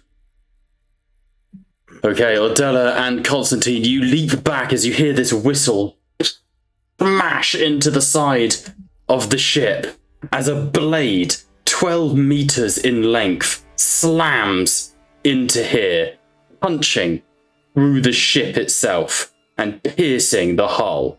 You would recognize this as an Ursus claw. Basically a massive fucking harpoon that the World Eaters are known for using. Not very nice. These guys are real assholes. Yeah, anyone who's read 30k knows the Ursus claws are fucking awesome. Fire the Ursus claw, said Lotaris Blood. Lotaris Aron's famous catchphrase, fire the Ursus claws, I'm gonna fuck them myself. There you go. So this burning streak comes across the hull.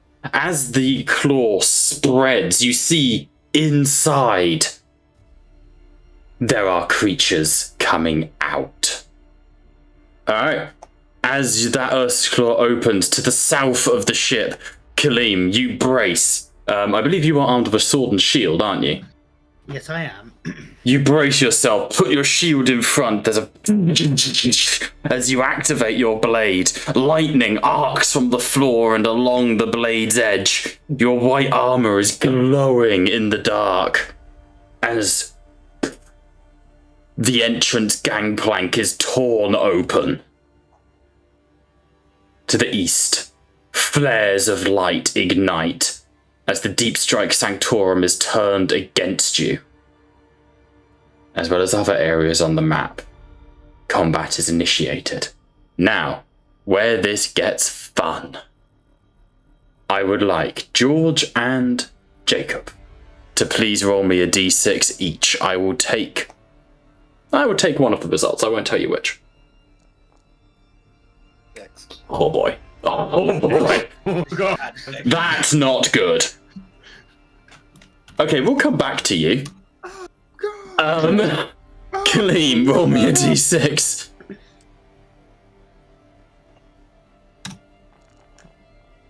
Two. Okay, now roll me a d6 to see how many of them there are. Let's go. It's Five. a 5. 5 berserkers of Khorne come screaming down the gangplank towards you. You got this, brother. Morty should not be able to fly.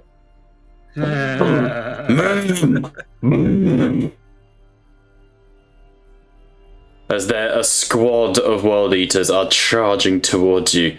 I would like both Apollo and Seraphina to roll me d6s, please. Sure. A 1, okay.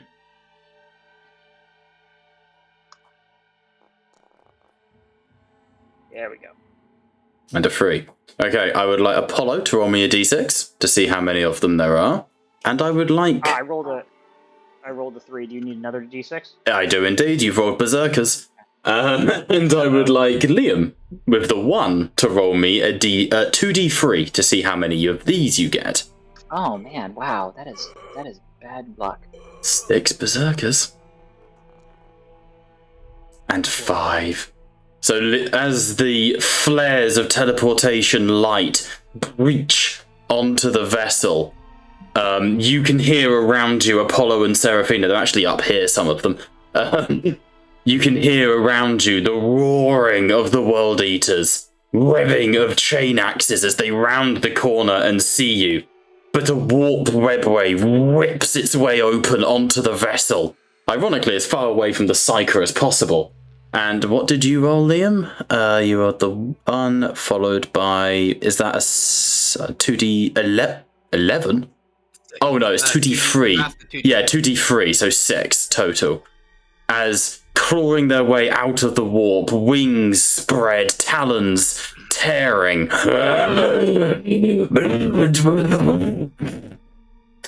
Zitst World Eaters move into the room. This might not have been the best idea. Well, we're not exactly a gaggle of fucks known for our best ideas, so, like... Over with Constantine and Ordella, you rolled the worst result. Yeah, it could be worse. As that Ursa's claw opens, the Charybdis inside... Ordella, you raise your sword. Constantine, your spear is lowered as the drop pod's mouth opens, like the lamprey's jaw of a blood eel. As echoing from within. Blood for the blood god. Skulls for the skull throne. And the warrior Scalathrax, the unbroken blooded blade, and the devourer of stars. As a heavy my curse is endless, and my deaths unfathomable. As a hell brute of corn steps from the boarding pod. That is fair. That is probably the worst option. It was the worst option. I did ask before. Could I have my? Do I need to do the roll for the anathema? I think it is very important to roll your stealth, considering it has a willpower of 5, and as such can see you by default.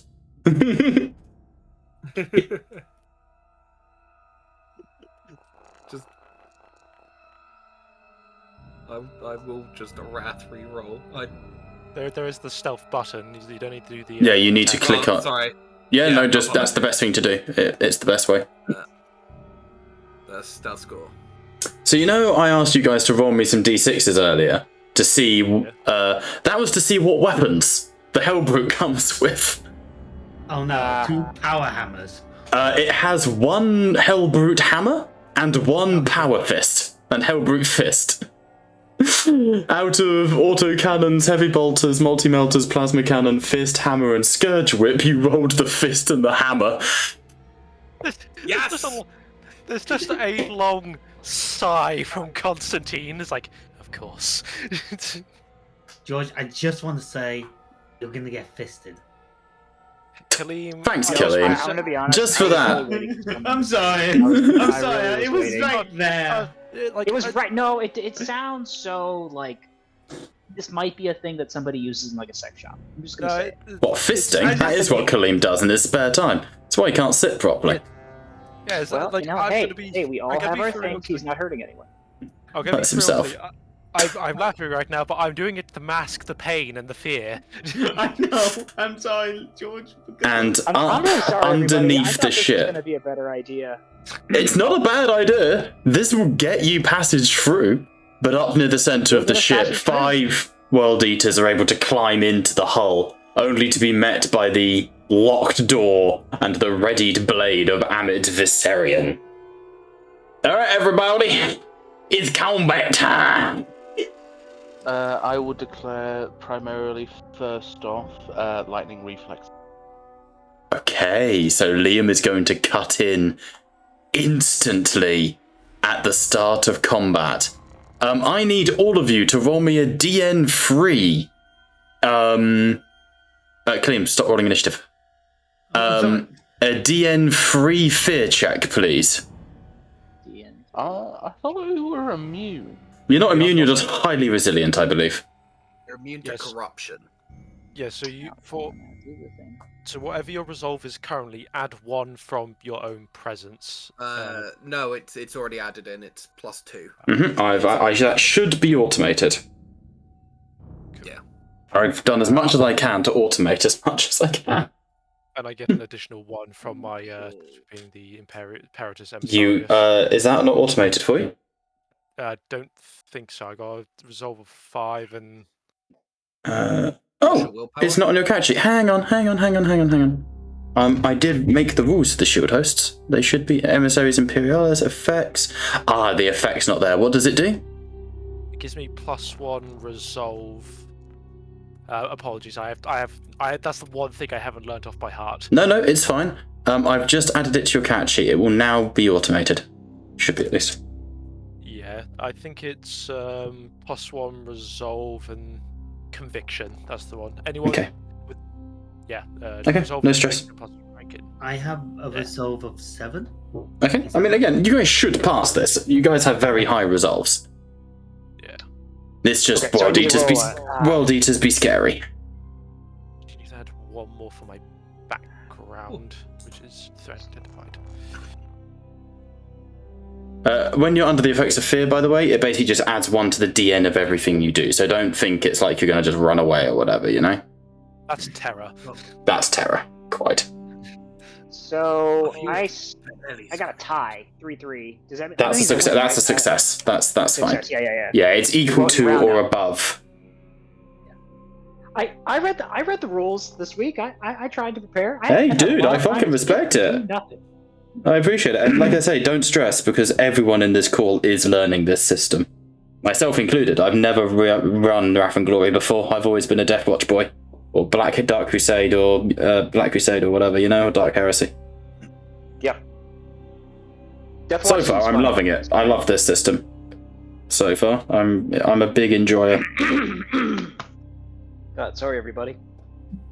It's all good. I think everyone. Again, you don't need to roll initiative, Liam, because we're doing Custodes. We're doing as the you go, I go system, which I'll probably go back to as Salvation as well. But for now, there's no stress.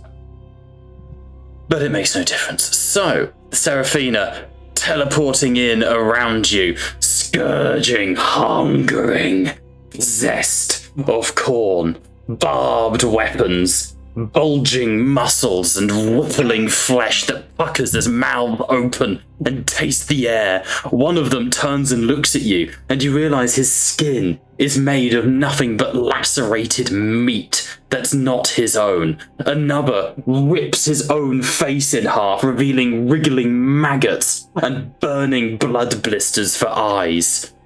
Over to you. Okay, so I'm here to kill them, not to fuck them. Okay. It's one and the same. I'm just checking all their rules. Oh, nice. When you kill them, I get a shit ton of ruin. Nice. As a part for multi-attacks, I can't shift, but does that count even for like the talents that I have shifting to exalted? Yes. Example?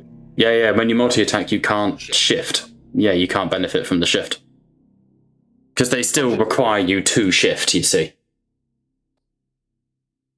This is the thing, you multi-attack is awesome, but you lose the chance to do all like crazy stuff. Right, so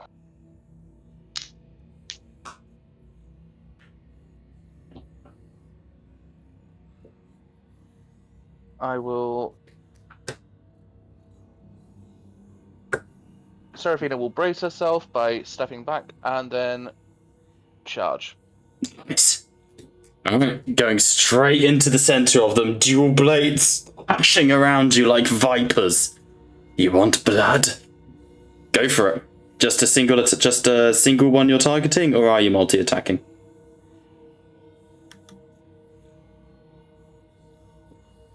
No, I will be single attacking now. Okay. Go for it. Apologies, because it's the first proper combat. Yeah, no, take your time. Take your time. Seraphina.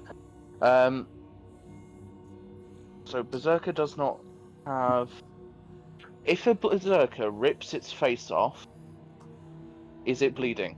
I will say that again, that usually I'd be like, no, that's just narrative fluff. These are possessed of corn. There is definitely blood around you. Chances are the walls are fucking bleeding. Yeah. I gain a wrath. Absolutely.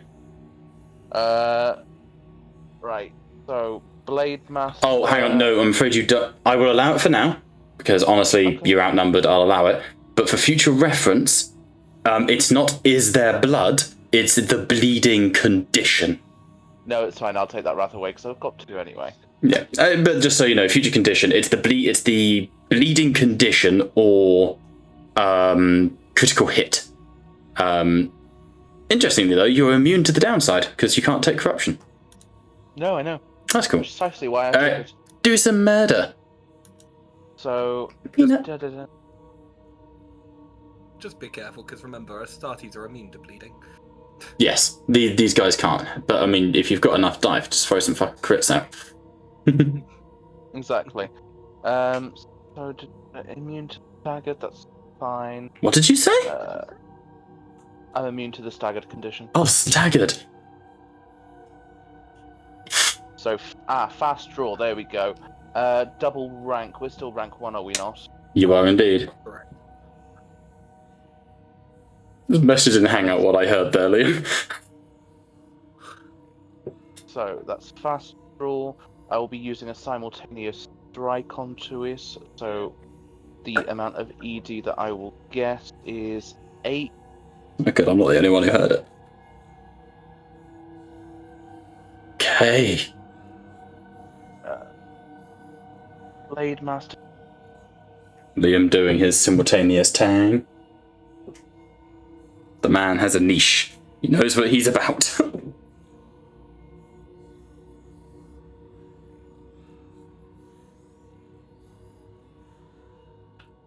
So I am Well, technically, I am immune to fire. Damn.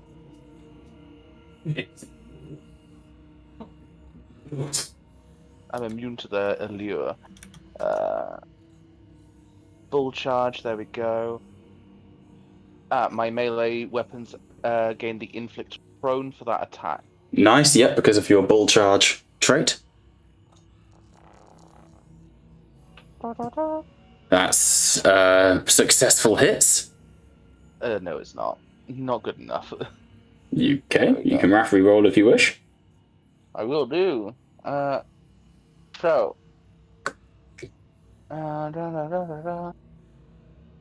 There we go, Dirty Fighter. I will Dirty Fighters for interactions, isn't it? Yeah, interaction attacks. Yeah, so it is. So it is.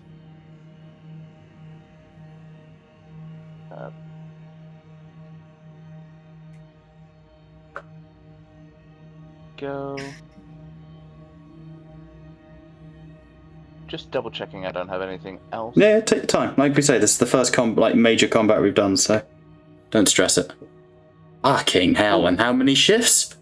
It would have been 2, I think. Okay, just roll 2d6 and it's alright. Do you have the brutal trait? Yes, I do. Okay, so roll 2d6. Yeah, I believe you'd have taken brutalist, won't you? No, I took it out. I No, took it fair. out.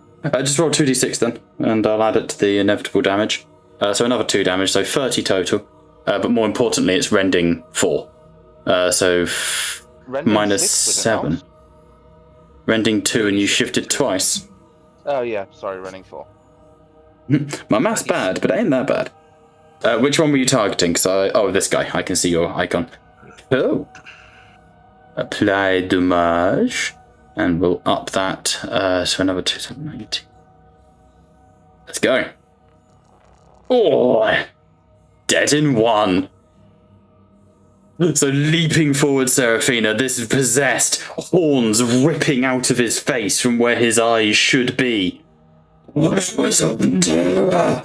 I saw your siblings die. And he just puts the sword through his mouth, out through the back of his brain, and he detonates in a wave of crimson warp fire. Seraphina would retract the rapiers from its head and just simply remark, well, if that's all you've got, no wonder you lost the heresy. Nice. So that was your first turn. Would anyone like to cut in? I'll cut in. Okay. Personal glory or what ability? Is it not? We can be a little janky here.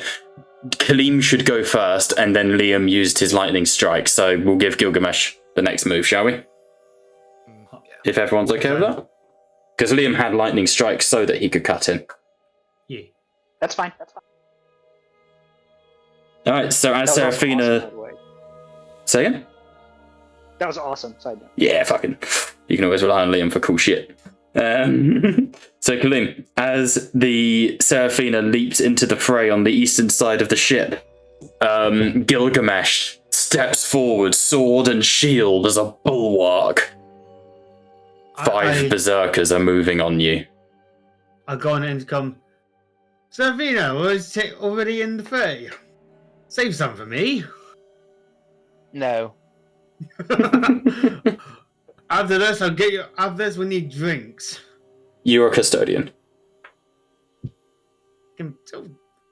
I drink water. Yeah, that's actually kind of fancy, actually. I'm gonna get Casual combat flirting aside, Gilgamesh, it's your turn. I don't know if Custodes without knowing Custodes. It's only weird if you make it weird. Oh, I'm gonna use my free action of. you will make it weird. I'm gonna use identify weakness as my free action, if that is. I did say before we went on break. It's when you encounter. I will allow it, but it is a kindness. A question. Yes. Are these classes troops or elites and adversaries? You are tier 5. These are elites. Then Oh no, tier 5, they're actually troops, but Doesn't matter. then he can't. What about? Is there anyone that is an elite or not? The Hellbrute and the Possessed. Right, and I am. Oh, is there a possessed in my one? Not on charging you currently, I'm afraid, no. Damn. Possessed are over in the teleportarium. Well, never mind then. Yeah, it's because you're so high ranked, they're considered troops. Which is why I can also mob them if needed, and they gain buffs as a mob. But I haven't mobbed them today. I'm tempted to just charge and push them back and hopefully knock them down like a domino. Give it a go. You know what? Fuck it. Balls to the walls, we're charging. Alright, go for it. I'm gonna see if I'm declaring a multi-action. Okay. Multi-action charge. Remember, charge is a full turn action, I believe. I don't know if it can be done. You can multi-attack on the charge, but I don't know if you can multi-action. Because what are you intending to do with the multi-action? Do you mean multi-attack? I was gonna do a bull charge and then interaction attack, trip attack. Yeah. One or the other. Exactly. That one, I'm afraid, is two separate actions. Yeah, so a multi-action can only have one attack in it.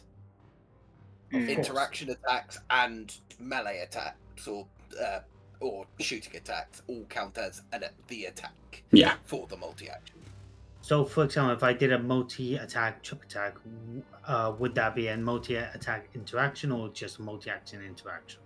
Well, is it a melee attack or is it... So, you're trying to do the trip attack from the athletics interaction attack, yes? Correct. Cool. You've got Supreme Presence, so you can affect multiple people with the single use of it. So essentially, you're not charging. You would move and do the multi-attack, the multi-action, essentially, which is thematically an attack, but it's not an attack in game terms, essentially. What are you plopping me in the middle of? I'm not. It's the map being annoying. I wish it was gridless. There you go. I'm gonna was it multi-action or multi-attack, Jacob? Either. It is an interaction attack against 3 different people, no penalty to the end, because you can affect up to 3 people, technically. Yes, however, in this case, he can only reach 2. Yes. 100%, and that means you can only affect 2. So, athletics, correct? Yep. Your DN against both is either their resolve or their athletics. Their athletics, score, so instead of the total, it's just the... Yeah, I know. Let me check. Supreme Presence as well is being applied to this, correct? Supreme Presence just means you affect both of them with the same roll. Got it, thank you. The DN is going to be 5. DN 5. Mm-hmm. Got it. I am rolling. Let's go. They see me rolling. Jeez, nice. Okay. And, so you do have shifts there, which I believe you can use for...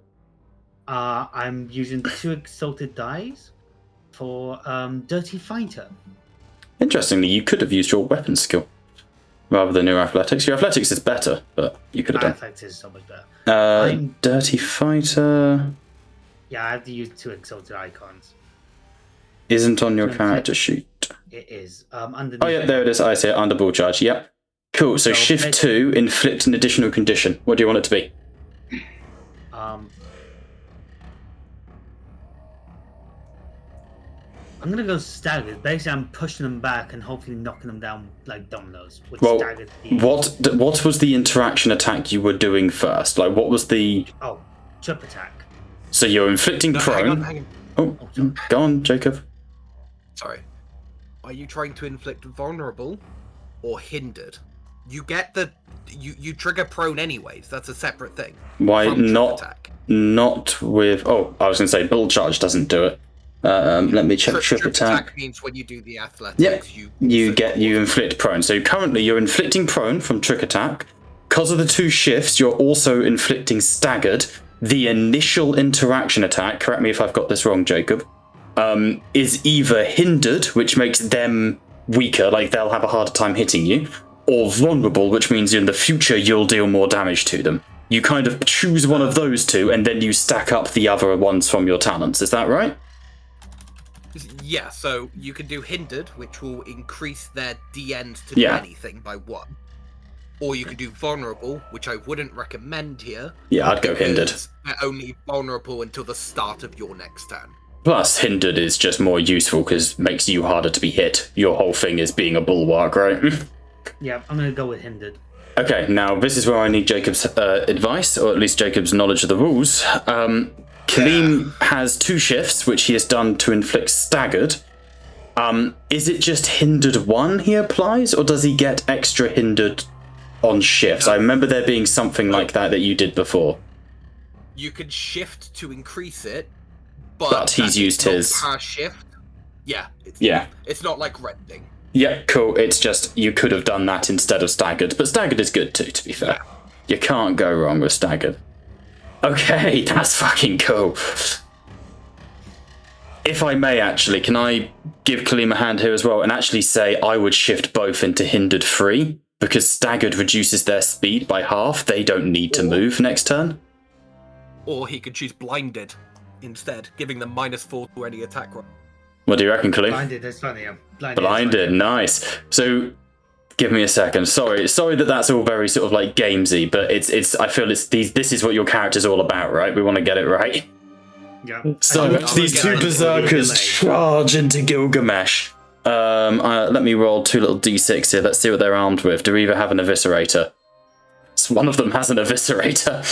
One of them has a massive 2-handed chainsword. Gilgamesh, you catch the first swing on your shield, twist his arm, headbutt him and shatter the eye lenses, sending him back onto his back. The second one revs a chain axe that soars off of your shoulder pad. You spin your sword down, carving it through his knee. As he roars in pain, his head naturally comes down and you bring the pommel of your sword up and crack the helmet, and you brace both against your shield and take 1 step. Have you seen that scene in 300 when all the Persians are like climbing on them and they all sort of send flying back? You send them skidding backwards about a teeny amount, nothing, like a little bit, throwing them back down the corridor as they are repelled. I believe that is your turn. Fucking hell. Ah, that's good. was cool. That's good. That's Yeah, fucking that's cool. my turn. Finally, Bob gets a go. I mean, I'm going to go with the Dreadnought, right? Please no. So, Jacob, George. how does this go in regards to spotting you, or have you just fucked George? Oh yeah, no, I'm gone. Because I believe I have to have a willpower higher than your stealth score in order to see you. Yep. Equal to or higher.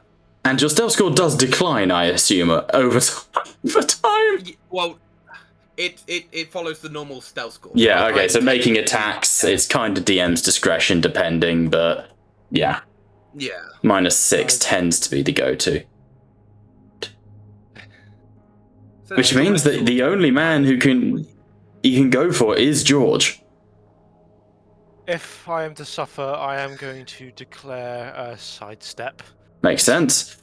George, you see the feeling of Wardella in the room with you, but the Dreadnought, Custodian, turns and swings the hammer at you. What does sidestep do? Increases my rank, my defense and resilience by double rank, so I go up So to +2. defense. I go up to defense 8 and resilience 16. It's 8. Target defense I 8. Oh yeah, I'm with to you. clarify something quickly. Mhm. If it is attacking, for example, twice, sidestep only applies to a single attack. It is not. It's just attacking the once. It can't attack multiple times. Berserkers. It's no. Sadly, Hellbrutes don't have that rule. Unfortunately, I do get a ruin at the start of its turn, though. I'm going to rake in ruin this combat, boys. I will Veteran of the Long War and add the game's tier to the ED. so I get 5 extra ED. And it does have unwieldy on the hammer, so it needs a 10 to hit you, George.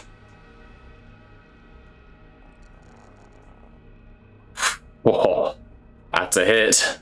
And a crit. Okay, +1 wound, that's not so bad. It's staggered. So that'd be 28 points of damage, AP -3 to you, George. What's the base damage of this thing? If you don't mind me asking. No, not at all, because you're a transhuman. Base damage is... Unga. 9.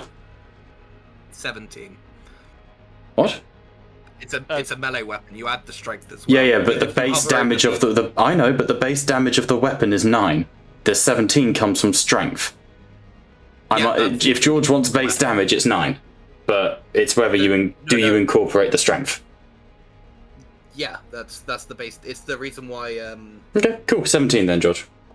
Yeah, I only say this because it's the same reason why Liam gets 8 extra ED for his simultaneous strikes. I won't use the transfer. Okay. Roll. 1 extra. Let's roll your Yep. So it's against 16 wounds with a dice pool of 6. Why does it have... Oh, that's you that's got the faith. I thought the Dreadnought did for a minute. I will Wrath re-roll some of that.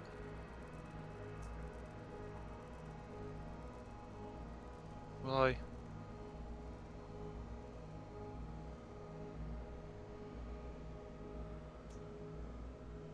No. Oh well. So yeah, I take 3 wounds to shock and 13 to damage. Ow. Ow. The Thunderhammer slams into you, Constantine. There's the crack as your Auramite splinters, but you take the hit, moving back maybe only a meter as a shockwave ripples out around the communication hub. I am then going to burn a point of ruin and cut in. And I'm going to go... I'm going to see if I can get to the command hub, so I'm going to go one of these berserkers up north here, if I could find the fucker. Set as current combatant. Over here, so charging into Amet the Syrian. Chain axe.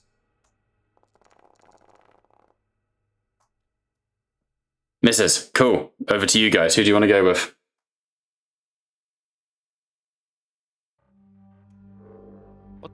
What if I asked the what? No, never mind. Stupid question.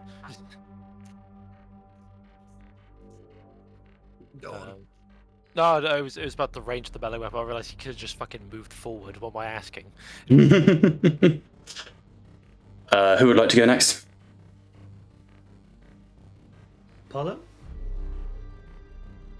Matt, you want to take it away? I actually would. Yes. Alright, let's go over to Apollo then. You know what? Yeah. I think for the sake of sanity, we are going to go at Matt next, but let's just have everyone roll initiative, because the back and forth thing is really rough when we've got lots of... I can't keep track of who's acted and who hasn't.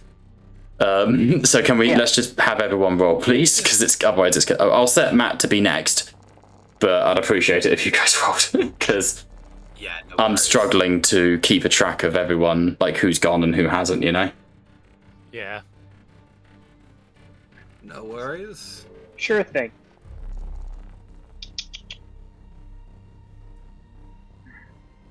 Oh my god. That's under combat, right? Yep, cross sword, scroll to the bottom, click the dice. Don't go onto your character sheet.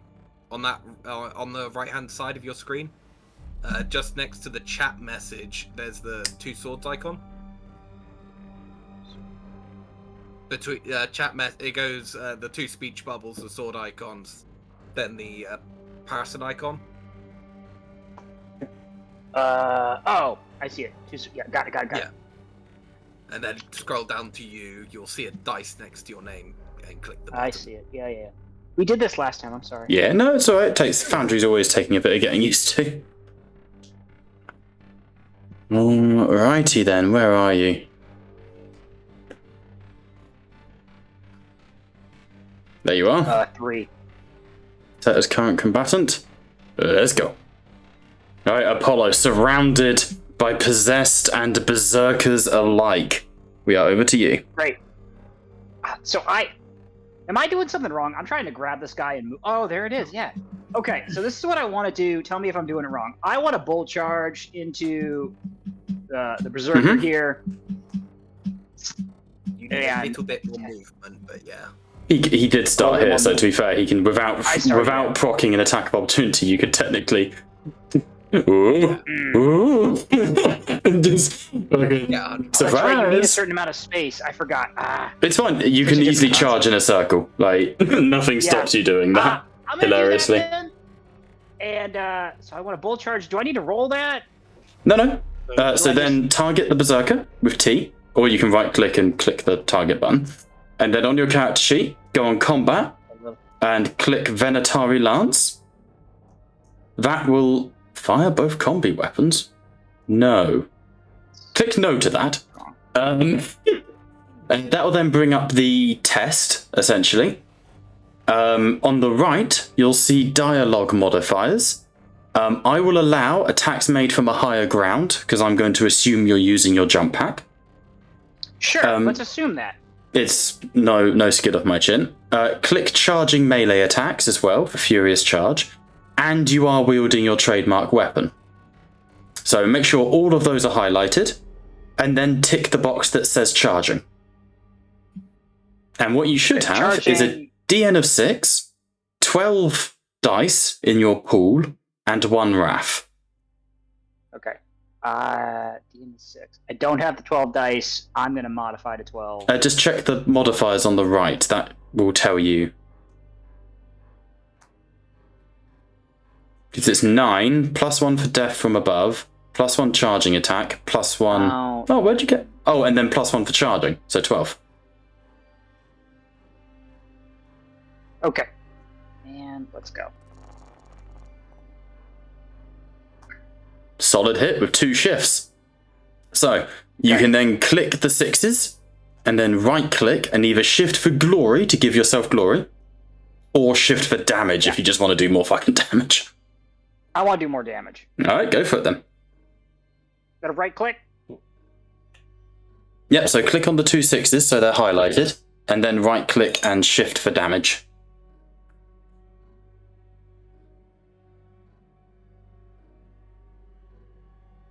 Oh my god, you guys are killing me. Did I roll damage? I think I did it wrong. It's fine. Okay, 15, just checking the lance, is 14 damage base and 4 ED. Yep, no, that's correct. Apply damage.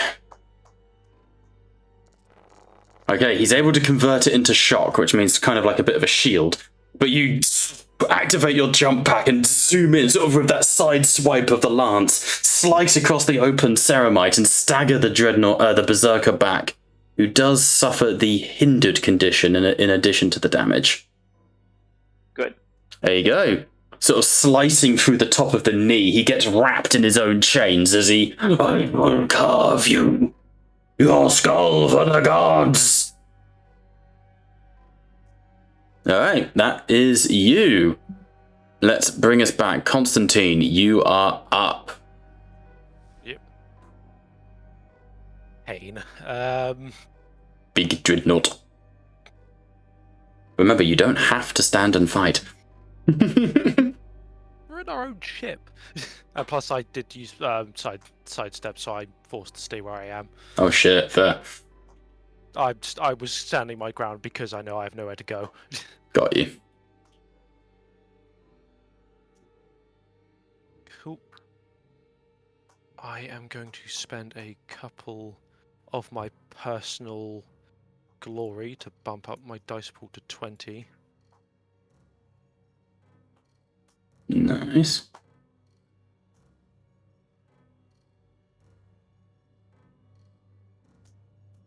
If Foundry wood. There we go. Cool, and I sadly am not charging in Don't attack yet, don't attack yet, please. Its armor value is wrong.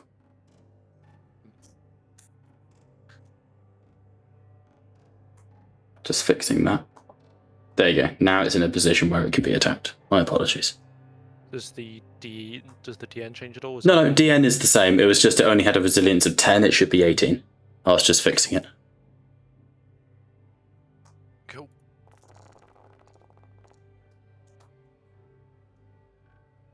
And then I will Wrath reroll to try and take this fucking thing down.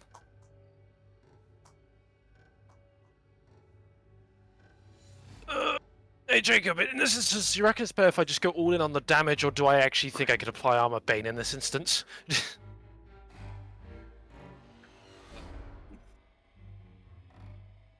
We've had this discussion before, so I told you the way it goes. Up to your decision, though. Yeah, 4 shift, so do what you want. I'll go all in damage. Backed up. Cool.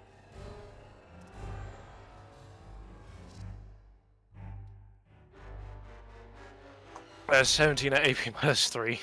17, AP minus 3. I can't reroll any of them. Sad. I was gonna.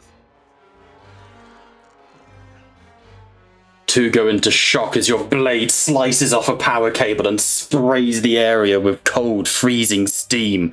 The dreadnought sort of turns and looks at where essentially it's bleeding.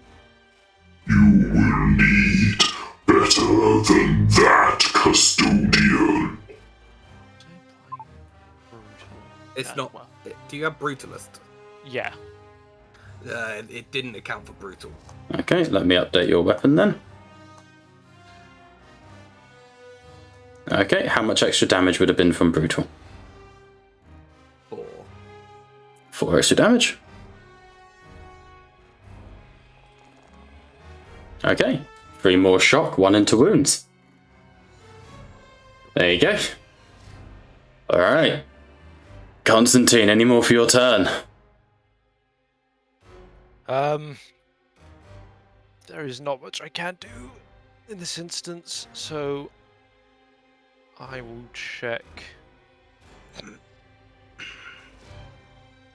actually going to check, can I apply Callous Humor in this one?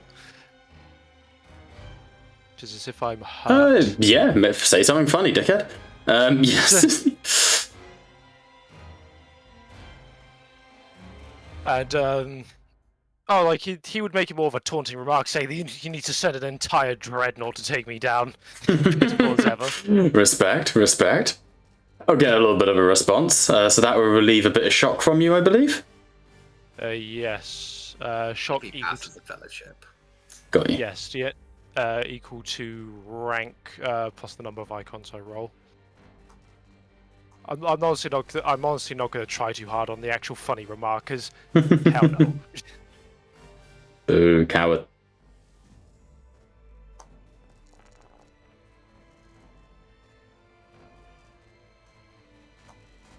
I recovered 2. Nice. Decent. You recover 3 technically, Oh, do I? because you got 4 successes. Oh yeah. It's a DN of 2. Nicely done. Alright, so sort of spinning to the side of your shield, you get of your shield, of your spear, you get the feeling this is going to be a death by 1,000 cuts sort of method against this monster. That brings us, speaking of monsters, to the possessed. This one will leap into Seraphina. Sorry, Bob. I'm just asking. Are you classing this as a new combat round? You know what? Sure, yes. I am not against giving the party a few free buffs. I will decline and say I'm cutting in. Fine, I'll allow it this one time. Go for it. It's a bit cheeky, but fine. I thought with lightning reflexes I could. Yes, you could, but you did already lightning and it has already affected the combat. But I will allow it. So go for it. I thought. As in, it's still the same combat. I'm counting it as a new round for the sake of we've all rolled initiative because I've changed it mid-combat. Technically speaking, you have already lightning reflexed and have already affected the combat. That's the important part. Because of the lightning reflex. However, you guys are at such a disadvantage, I am completely like, it's fine, carry on. Okay. Also, if you ever want to place tokens so they don't overlap, because the scale, hold down shift when you move, and it will break the grid for you. Fun fact. I will declare a multi-attack. Do it, nice. What's the range on your sword? 2. Huh. Paragon blades have a range of 2? No, it's literally you basically copied and pasted my blade and just never changed the stats. It's still got the anathema keywords. Fuck! Definitely don't have a range of 2 on a paragon blade. That's what I was discussing with you earlier. Got you. The stats are fine. Parry, rending 2 is fine, but yeah, range definitely 1. Yeah. And I'll remove the anathema keyword. There you I go. have my other Paragon blade back. No. There you go.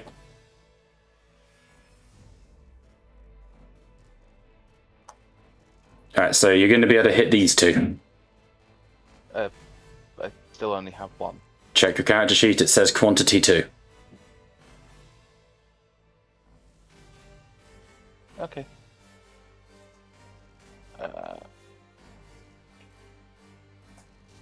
Alright. Am I allowed to use talents but not shift? Yeah, so anything that doesn't require a shift, I'd also unselect that guy because it's going to make your DN higher. But yes, as long as it doesn't require a shift. So your bull charge, you will inflict prone because of bull charge. That's just you gain inflict prone on the weapon. Simultaneous strike, you would get because that doesn't require shifts. So you would apply that. Trademark, you would apply. It's anything that doesn't say shift because you can't shift for anything. No. Blocking. You haven't got many that do, to be fair to you.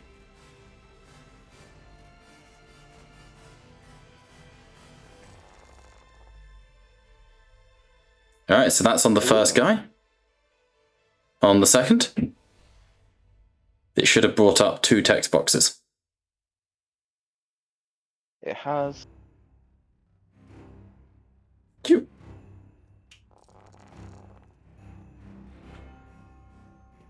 Alright, and a hit on the second. Alright, on the first one, you have 3 shifts possible. I don't. Do I? Of course you don't. Yep, sorry. Testing you there.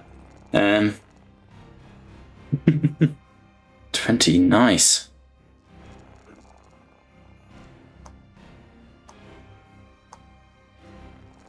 Oh, big damage on that first guy. Then on the second... You only need to roll 1 damage. It's easier just to do it this way because it auto. We've done it this way for the rest of the campaign. Because it applies to everyone. Like it makes it easier for applying it on my end. When they have prone now. Yep, which I am doing as well. If I could find the fucking button. There we go. Alright, so Seraphina, lashing out with your blades, you spin, going low. Your leg catches one of them and topples them. And your sword slash into the thigh of the other, sending him spinning. That brings us back to where we were with this one's turn. Prone. Free action to stand up. Means he can't charge, that's fine. He will stand and break from prone. I gain a ruin, which I already accounted for. Let's go for your horrifying mutations. His chest bursts open and bony protrusions rip at your armor. Let's go. Let's burn a point of ruin and add the tear into the ED. He is a demon of Khorne, but he doesn't have Locus of Fury, specifically. Virtue of the... Oh, turn the galaxy red. Does he have any of that? No, hang on, just checking. Veteran of the Long War, painful. Mutations, Mark of Chaos Champion. No, that's fine. Cool. Let's shift 1 to damage.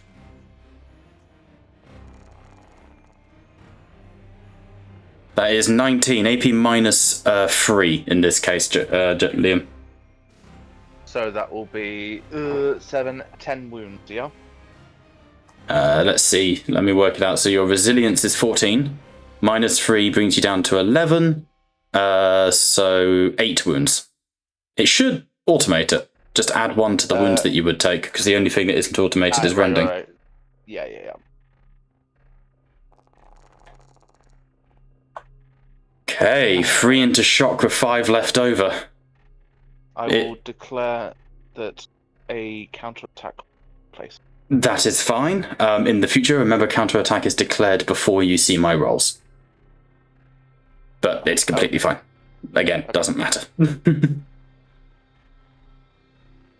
I do not yet get any talent doing that. Counterattack, you cannot apply anything, no. That was one of the sad things about Castellus. He could have done so much more. My beautiful baby boy. I believe you can shift, though. Let me have a look. Yeah, you can shift, you just can't apply talents. There you go. So I will shift 1 for damage, the other for personal glory. Sounds good.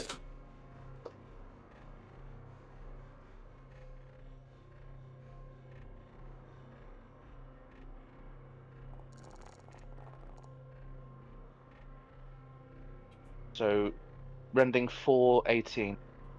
Nice. Okay, apply damage. Let's let it go up to 11. Ignore shock. Oh, why is that? Did you target yourself? Interesting. Please give yourself 4 wounds back. Damage 18. AP minus. How many times did you shift? 2. Twice, so it's 8, So 8 minus, 8 7. minus 11. 7. 3 4, plus yeah, 4. 7. Yeah. So 18. Let's just add that on. So that would go up to 25, which we reduce by 14, which is 14. No, that's bad math. 11, would it not? 11. Yeah, 11. Bad math. Good at math. There we go. 4 and 4. So that's a very nearly dead possessed.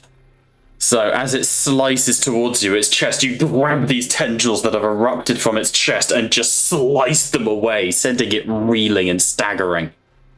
That's going to bring us to this one, who is going to run around and charge into Seraphina. Charging. Let's burn an ED at the ruin, at the tier of the game. It's a crit. Savage attack. 1 mortal wound, which you get. Okay, that's not so bad. You can make saves against mortals because you're a custodian. Yup. So we'll just add 1 to the result of this damage. 20, so 21 damage. Oh, it's rending. Okay, so click apply damage on yourself, but tell me what comes up so I can work it out with you. Wounds 8. 8. Okay, so that would be correct, but because of rending, so it needs to go to 9 for the mortal, and then rending I shifted thrice, so 10, 11, 12. 12 wounds, please, Liam, total. Thank you. 4 to shock, 8 left over. Seraphina, you are beginning to bleed. These possessed are carving into you as you see this one's arm breaks apart and forms into a mooring axe blade that staggers into the side of your chest plate and tears a chunk out of your rib cage. Feed on terror. Kaleem, blinded and confused and a bit upset, A Berserker of Khorne is going to supercharge and point blank try and shoot a plasma pistol into your face. I nod at him. He doesn't see it, This is he's a bad blind. idea, guys. I'm sorry. No such thing as a Don't be. bad idea. Just bad dice rolls. Don't worry about it. I am the master of bad ideas. It's true. I could become a god at this point. Honestly. Yeah. Fails on account of the ridiculousness of his conditions. From the floor, there's a beam of plasma goes past your shoulder, killing him. I intercepted with a shield. Right, no, This no. one on Seraphina as well. His legs turn to spindly, retrograde, monstrous legs as he is going to also attempt to take out Seraphina. One shift.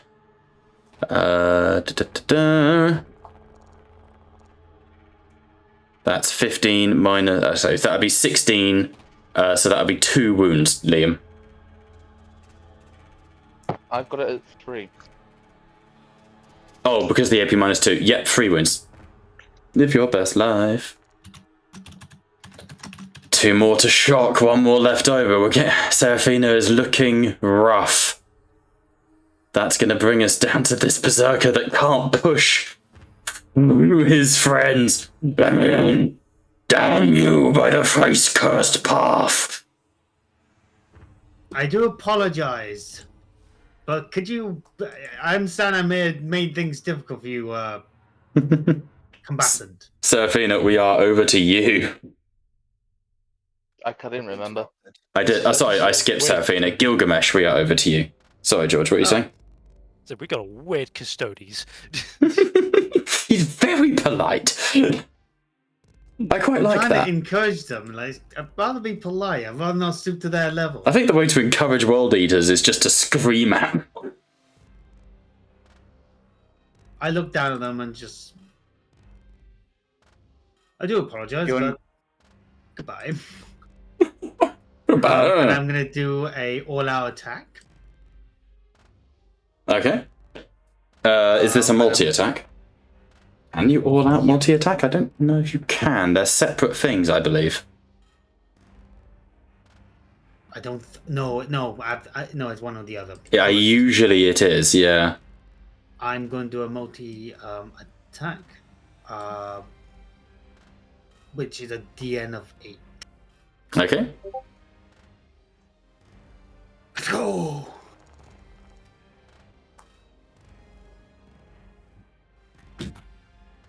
Alright. Famous words of Bobby. We win these. We win these. Do you want... You should have 2 options. Like, 2 rolls to make. Roll the second. Second one... Oh, you re-rolled the first one. Huh? Yeah. Did you not target both? Yeah, I did target both. Then why hasn't it made you roll twice? Hang on. Because it's automated and made it to a DN8. Yes, but you should still have to roll for both. Oh. Yeah, both came up for me. Oh. Hang on, we'll discard whatever the first of these 2 is. So delete that, and then we'll take the second, which is currently a miss. Do you wish to burn another wrath to reroll it? Yeah. Okay. Yeah, can you use a wrath on that second one? Of course, yeah. Thank you. Just deduct it from your character sheet for me, would you? Oh, will do. Just because otherwise it will get janky. Well, the one is does- now 0. Does get approved, however, so let's shift that first one. I assume damage or glory?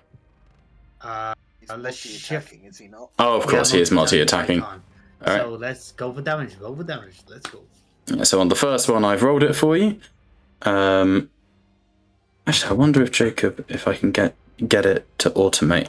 Apply damage. Ah, nice. Okay, you do only roll once. Damage once. Neat, but it still makes you roll the attacks individually, and then they have separate damage. So annoying. Yeah. It'll be fine. Don't worry about it. Alright. That one. It's the reason why you can't shift. Yeah, no, I know. It's just janky as fucking Foundry. Okay, Jesus. So wounded, blind, prone. both of They're them. blind. Say again? They lose all the interaction attacks at the start of Kalim's turn. Oh, I thought it was the start of their turn. No, it's the start of Kalim's turn. Start my So turn. when he does it, and then it goes all the way in the start of his next turn. Allow me to check that. I don't want to just argue with you for the sake of it, but the wording on blind, hang on, is the DM may allow you to make a combat action to remove the blinded condition. But it's is coming from an interaction attack. Yes, Specific to interactions. Yes, but what is it that states interaction attacks only last one round? Within interaction, if I recall. That's what I'd like to check, because I don't want to scam you, and, you know, if they need to remove the blind condition from themselves, they should have to, the same as you guys would. This effect lasts until the start of your next turn. Ah, excellent. What was that under? Interaction attack effects Brilliant. within interaction. Cheers, I was looking under Dirty Fighter. Cool, okay, in that case, they are no longer blinded. Are they dead?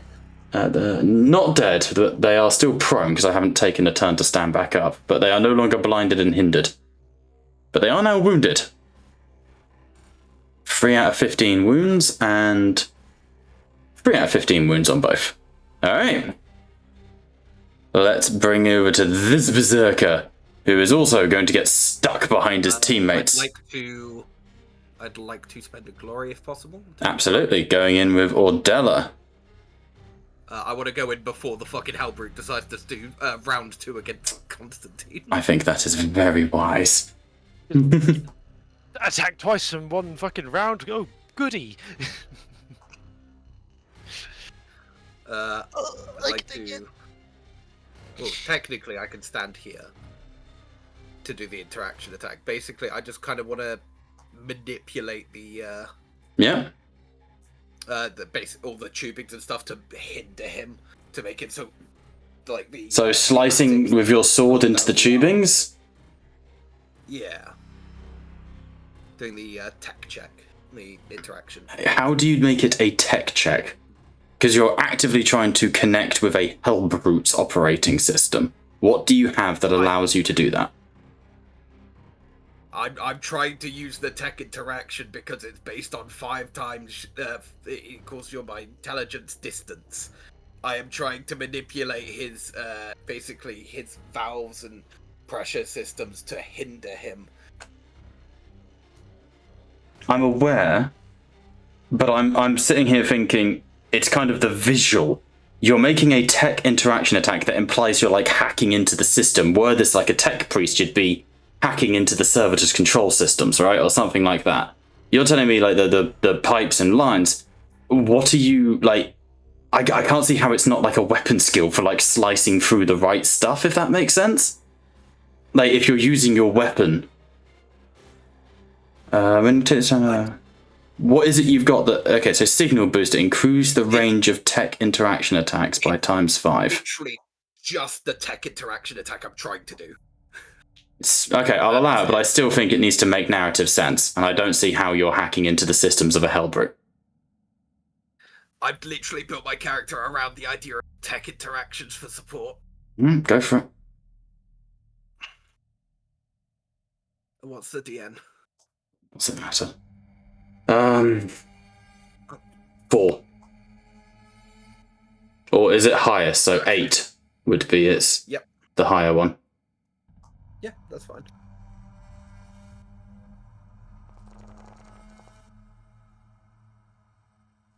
I will Wrath reroll just to apply a bit more hindered where I can.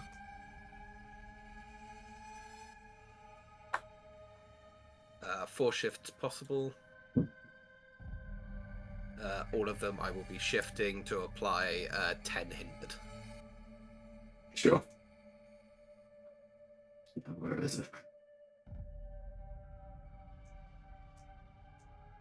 Cool.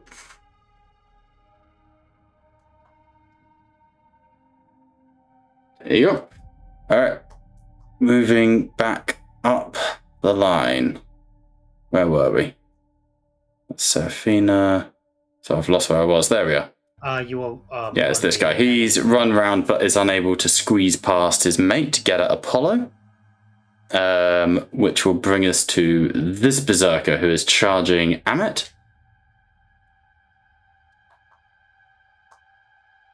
And we'll go for it.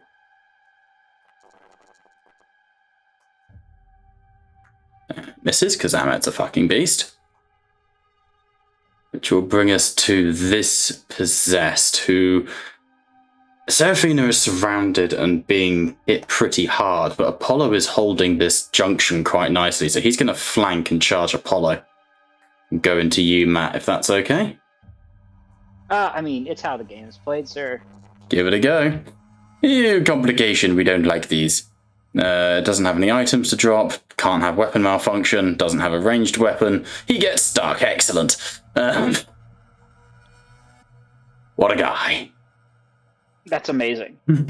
Still swings and hits with one shift. Okay. So 18 at AP minus 2 for you there. So if you just click on yourself and click apply damage, it will automate it. Okay.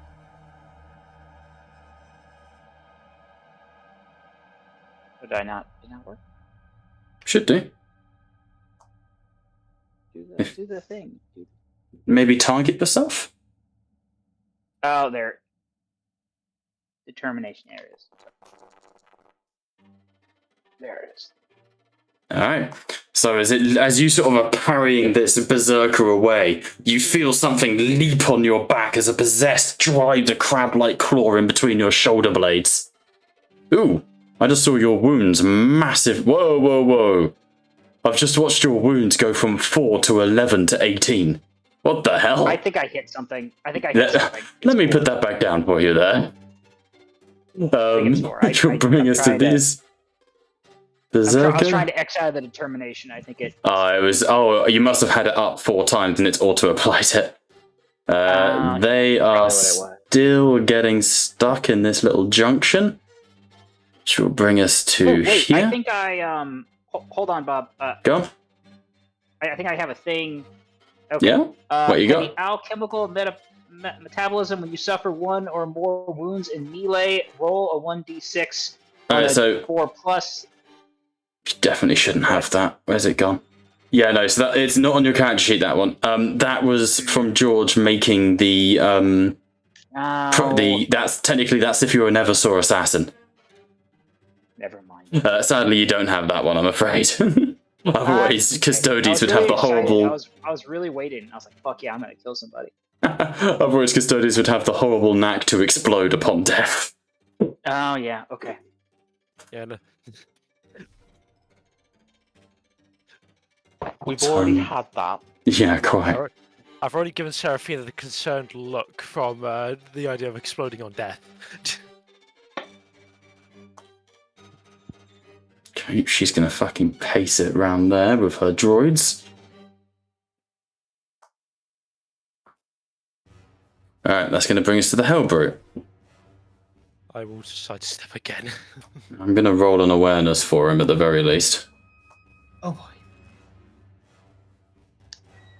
That would be down to 17. True, it might not be.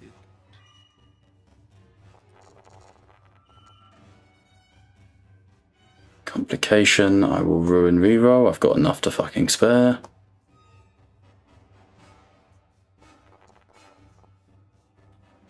Still a fail. I'm afraid it's on you, George. Yep, sidestep. Makes sense. So another 2 to the DN, yeah? Yep, so the DN goes up by 12. Oh yeah, that's already all nicely automated. 19 total.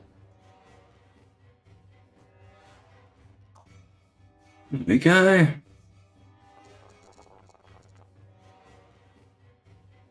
Alright, cool. Brings us over here, who is so stuck behind his own men. I can't charge. Have I allowed you guys to charge through yourselves before?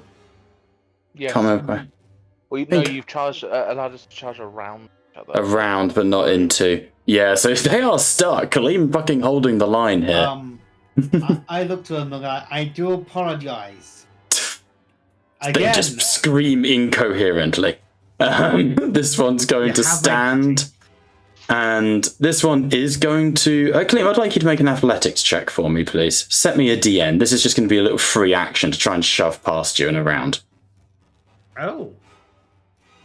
I didn't know we were playing down that road. Alright. Well, I'm going to try and push past and swarm you. It makes sense. That makes a lot of sense, actually, yeah. I respect it. Yeah, so 12. So I've got to make a DN 12 athletics. Brace yourself, Agnes. It's that time of year again. Alright, let's go. You shouldn't. Alright, so he's unable to push past you, so he'll just swing at you with the eviscerator. Let's the most important thing is that you tried. And missed. Excellent. Alright, let's bring it over to this guy. Also stuck at the back of the pack. Fucking choke points, you bastards have put me in.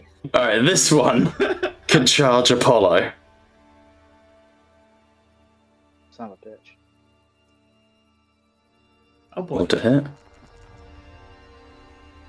That is a hit. That is 18 damage on you, Apollo. You should just be able to apply it to yourself, same as you did before. Just only click it once. Okay, let's try this.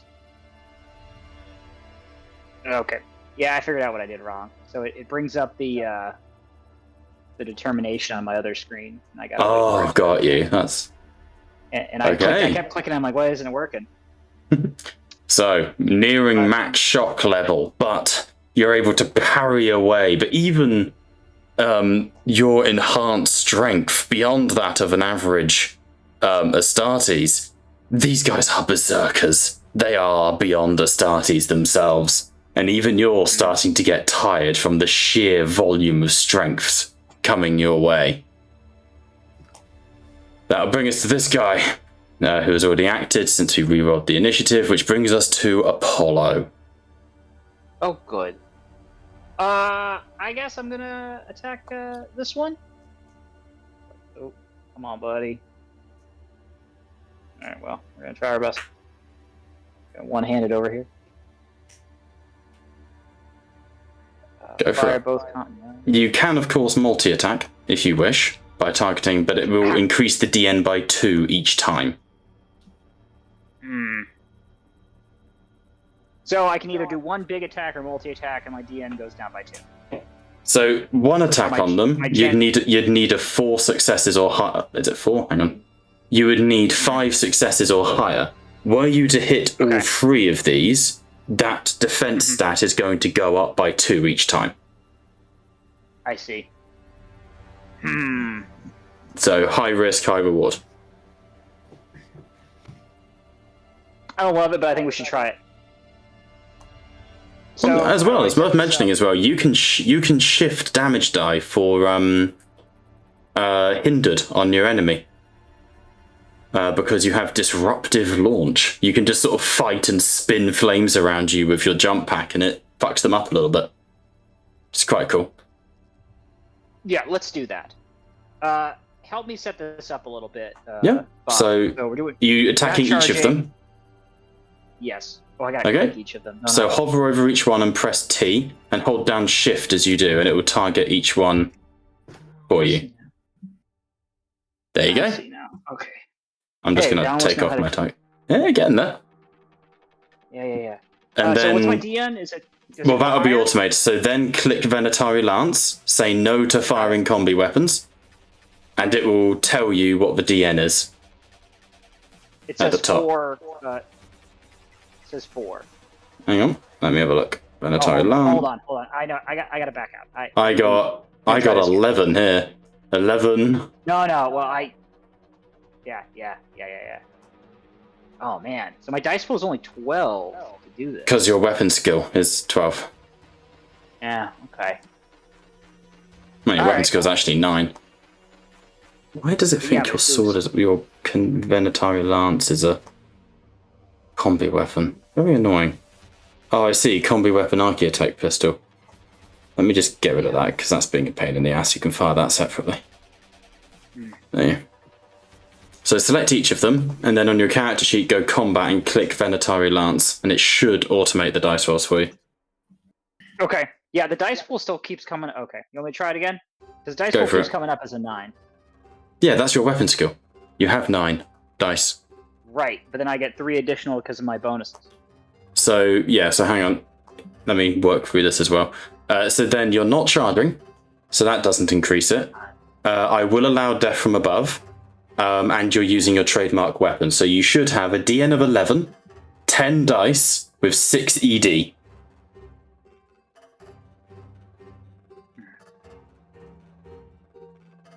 Okay. Sorry, I'm learning the system, Bob. No, so chill. All chill. Take your time. Okay, so DN at 11, dice pool 10. 6 ED. Yeah. Yeah. All right. Make sure to change it for each one, because there should be 3 pop-ups. Oh, there's only 1 pop-up. Okay, that's fine. We'll do it the Jacob way, as it were. So you've currently missed. Do you wish to re-roll those 2 misses with a glory? Or sorry, with a wrath? I would like to, yes. Alright, so click them like you would a shift, and then right click, and then click re-roll failed.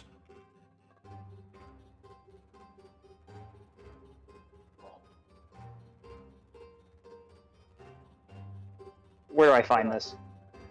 So in the text box, click on the 1 and the 3 so they're highlighted like you would an attack that you're shifting for damage, and then right click and it will come up with a little option, and the top one is reroll failed brackets -1 wrath / ruin. Okay.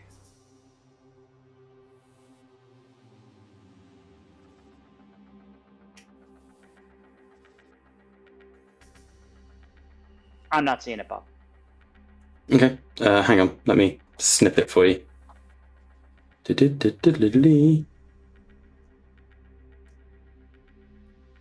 So if you look in Hangout, in the chat box where we do all the combat controls, click on your failed results and then right click reroll. You see? So left click to highlight them, and then you right click to reroll. Left click to highlight. Okay. Okay, Bob. I'm just gonna roll a. That's right. I'll do it. There you go. Unfortunately, after a 2 and a 3, unfortunately after all that, we still didn't get that 4 up. So you spin, blade out, the Venatari spear snagging at each of them, but you're unable to catch them as they stumble back away from you. Oh, unlucky. Let's charge up here. This is going rough.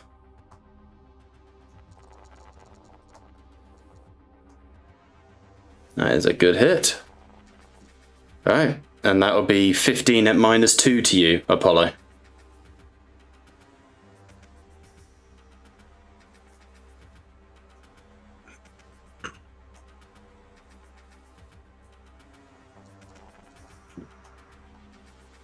So what this does, you are now maxed out on shock. Why it says you have 2 traumatic injuries, I don't know. But Apollo, as you sort of parry the last of these possessed away, your limbs are becoming heavy. You are beginning to be burnt out. So at max shock, you are suffering the exhausted effect, which means on your turn, you can only do one thing. You can either attack, move, or etc, etc. You can't multi-attack. You can just do one thing a turn because you've maxed out on your shock. And of course, any damage you now take will go into your wounds. Sound good? Just to give you a bit of a Just to give you a bit of a heads up, you can use your wrath to reduce your shock. That is true. You can burn wrath at the start of your turn if you wish to get rid of shock. Okay. Yeah. Thank you. Which, yeah, could be very, very handy. Kalim's bang on with that. All right. Berserker attempting also to go on Apollo. Apollo, Amit. Misses. Amit is fucking surrounded up here. You all are. That's going to bring us to this guy. Who is hindered. We'll go for Apollo. Complication and a miss. See what he gets. His weapon is stuck. In Apollo, most likely. That'll bring us to here. What is the movement on the Cataphron droids? 5. Let's take a sprint. That's 6. Okay, Kaleem, behind you, you hear the defensive door open as a Cataphron droid manages to round the corner. One of the defense droid that's manned by your Mechanicum adept, Solace. Sadly, it's sprinted, so it can't take any actions, but it's there to help. Which will bring us to this Berserker, who can't get in the fight. Sad times for him. The other droid, the other servitor, I should say, will get behind the first one, which brings us to Apollo, who is going to multi-attack all of the bitches around him. And just fucking go for it with his own Paragon Blade. Would it be alright if I contact... Are we able to contact each other during combat? Ship local comms, yes, not external. Got it. I'm just going to contact Constantine. Brother, are you alright over there? Not a good time. Man, give me a reason? Whack. You hear in the background. There's just a loud fucking crashing sound. Well, I'm fairly certain we no longer have a Vox network. An Ursus Claw just pierced its way through it. Fuck. Space combat. Whack. World Eat. Whack. Vox network. Whack. Fuck's sake. Not to mention, there is a Hellbrute. Whack. Understood. I'll send the services Hindered. to you, Constantine. No, Bob. Hindered. Right, and then damage on this one. But yeah, Constantine, I'll send the services to you. Think either I'm going to be dead or it's going to be dead by the time they get here. Fair fucking play to Amit. Amit sort of blade raised, catches the first World Eater under the gorget, lifts him up and throws him back. The second revs a chain axe at his head and he just carries it with his vimbrace and runs him through. Doesn't get a kill, but has wounded all of the World Eaters around him. That is his turn. Top of initiative. George, we're over to you. I will say, near the comm station, make an awareness check. No DN? Just roll? No, Or... just a roll. Cool. 5 successes. Over the intercom, behind the Hellbrute, if you wish to reply, you hear... My Lord Custodians, we see you have been promoted. Where do you need us? We can deploy. As you hear Cato Sicarius calling across to you. Oh yeah, we should probably get that help, yo. Either between our Vox network communications or the Deep Strike Sanctorium. Turvis, like I said, the communication's behind him. To respond, you're going to have to get behind the Hellbrute. This isn't, like I said, local comms are in your ears. Ship-wide comms, there's a control station for that. Oh, sorry, external comms, there's a control station for that.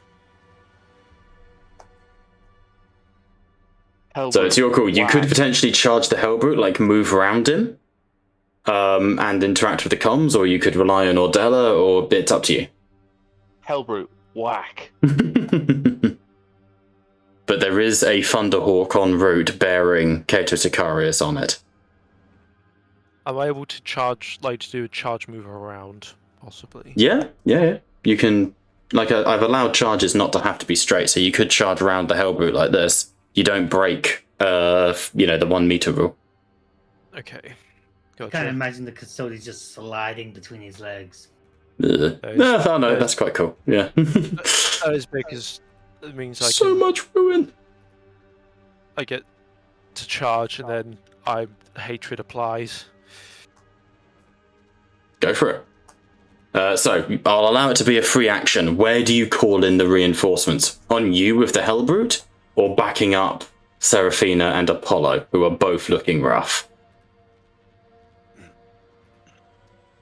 The neutered Hellbrute. Constantine doesn't know what it's like at the Sanctorium. It's like I'm trying to I don't want to argue. No, I'm allowing a little bit of meta. You have internal comms, so you guys can hear Seraphina being like, "I have 3 on me. I am wounded. Apollo is beset on all sides." Like, you guys have internal comms. I've allowed that. We probably should have been saying that. I think you need to help Seraphina. Seraphina's fine, and I will tell you why after my turn. Oh, okay. Well, you can help me if you want. They both sound confident. Not what Bob was expecting, but all right. Okay. I think we should send someone here to help us. Now, maybe Seraphina is just going to kill them all, which would be super cool. Pretty swag. I'm gonna be honest. I can't take too many hits from this Hellbrute. I'm surviving purely because of the hindering from Ordella. That's the kind of why I'm thinking summon them to the Vox network, because I know for a fact that I'm not going to be able to take this thing down in the time it takes for it to kill me. Yeah, we should do that then. We should kill the Hellbrute. Okay. That is, I have to admit, that is rather selfish on my part. So if you protest, then fair. I mean, it is the biggest baddie on the ship. I mean, look, He's dummy. kill the Hellbrute. Okay. A quick response. You don't even say anything. You just send the coordinates, like the ship coding of this bit. And you see approaching from out the viewport, you see a bright blue metallic Thunderhawk gunship sort of encroaching. Roll me a d3. So d6 and halve it.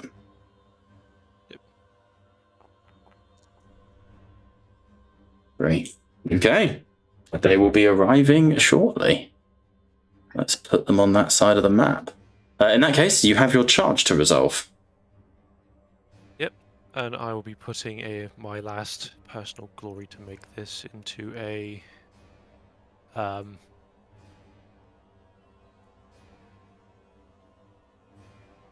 what's up with my dice pool? Where's that? Something there. Just give me just a second. Yep, 17, and then melee attack against the chosen keyword. There we go. And then charging. Cool. I will roll for that attack, and I'm hoping for 6s here. You got him. Yeah, there you go. A number of allies have arrived. I'm going to shift these into armor bane, reducing the resilience of this creature. Nice. And I am going to frame as the I think. I can't remember which Marshal Qatari was. I didn't know it. But there was the one that was specifically for targeting down larger foes. Got you. So you sort of brace the spear, you move into a very specific, sort of guard. You've trained against servitors of a similar scale to this monster, and it has that lumbering sort of effect to it. Alright. And I will roll damage. Okay. That is 21 damage at effectively AP minus 5. 21 damage, AP minus 5. Nice. Let's do this. So AP minus 5, so 13 resilience. 21 damage, did you say? Yes. That becomes 8 wounds. Right. How much shock does this thing have? A lot. Oof. Out of Okay. curiosity, does it a demon? No, it It doesn't was called a get. hell. It doesn't get the immunity to shock. I will let you know that it is on 10 out of 12 shock. It had 2. It's taken 8. Oof. I'm going to spend a ruin, and I'm going to cut in. I would like to see if I can declare a cut myself. Yeah, next top of initiative, isn't it? So yeah, lightning reflex cucks me. Go for it. Apologies. No, that's fine. Go for it. Okay. Set current combatant. There you go. Interactions attacks still are no shift. So that if they don't, you can't interaction multi-attack, can you? We covered this with Kaleem 10 minutes ago. No. Yeah. No. It's a multi-action to interact with multiple people. You can't attack as well. Yeah, that was it. Absolutely fine. Sorry, I'm trying to remember for my own sake more than anything. Absolutely fine, Bob. Not an issue at all. Don't worry. You need supreme presence for that. Yes. That's next on the target list. So, because these, no offense, these bitches ain't acted, I get bonuses towards that, which is an additional 2 dice, so that's 16 to do that. God, the lag right now from how many people are in initiative. I should have mobbed them. Dual wield. Dual wield. But they're less scary. As a mob, I feel like this combat would be so much easier if they were a mob. The DN for penalty for the multi-attack option is reduced by 2, which is Okay, so it will only be a singular +2 then, because 1 and then +2, but you're negating the first of those +2s. Yep. Which nice. Go on, Jacob. I was just going to say, I don't think you get the benefit from fast draw. Which is No, what you said about they haven't taken their turn yet. Preparing for combat, you may draw a weapon as a free action or reaction in combat. Any attacks they not taking a turn. This isn't the first round of combat. I would read that as similar to the assassin trait in like D&D. On the first round, you gain these benefits. They have acted in this combat. The reason I'm saying that specifically is because of the opening line. By drawing and firing whilst they are still preparing for combat, they are very much still in the combat. You know. No, it's fine. Not too worried. Man's confident. Gotta respect it.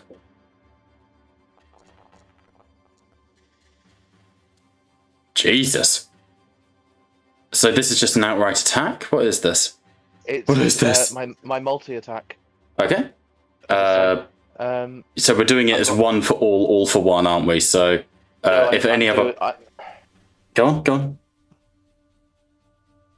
I'll do it one. I'll do it one for all because that's not a problem. But I think that is how we're meant to. But yeah. I feel like I'm cheating you out of it because I was going to Wrath reroll because I've got the Wrath to do it. No, that's not cheating me out of anything. Again, I'm happy to set precedents. We're learning this system. If it's meant to be that we all like for multi-attacks you roll once, I'm fine with that because like you're obeying the same rules I am. You know. It's more that it's high risk, high reward because there's a very high chance that you just don't hit. You either hit everyone or you miss everyone, right? Mm-hmm. So I'm completely fine with it, mate. Don't chill. Don't chill, do chill. Let me apply the damage though for the sake of sanity. It's the log. So you couldn't shift, so it's just a -3. Nice, that has come up for everyone. Okay. Annoyingly, it does come up with 3. So damage is being applied individually, just so you know. And there's no other way of doing that. So I'm just going to go with it. Ding, ding, ding. Did you accommodate for the rending? Rending doesn't apply because of no shifts. Yeah.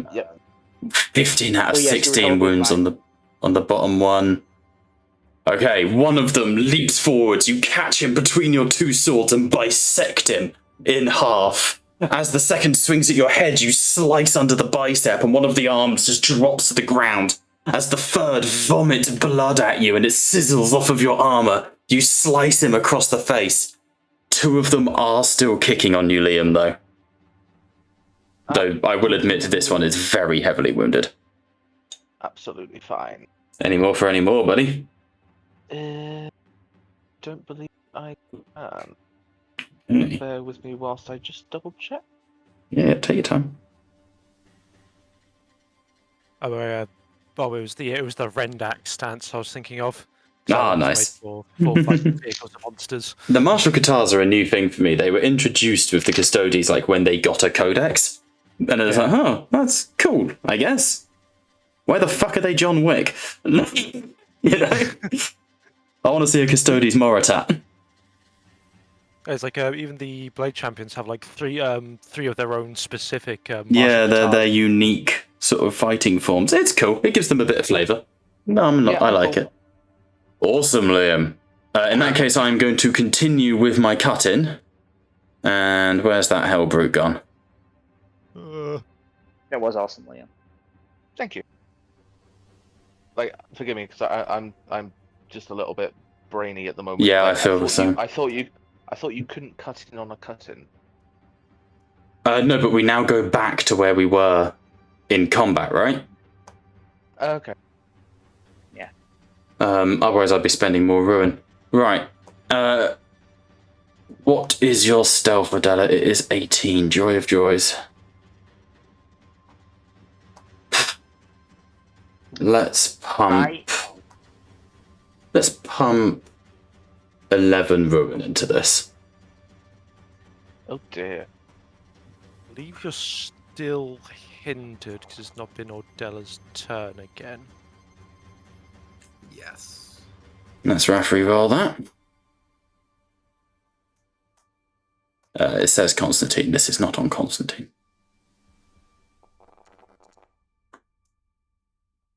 "21 successes to spot Ordella. So. What, Jacob? I was just going to say, as George said, it's... Okay, then this will go on Constantine, and I'll add the ruin into the attack.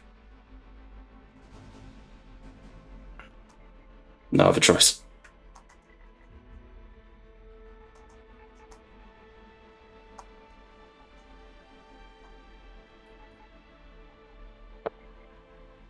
So hindered 10, yeah? That is applied. Are you sidestepping, George? Yes. I want to live. And that increases the DM by a further 2, yeah? Yes. So 19 total on the DN. There we go.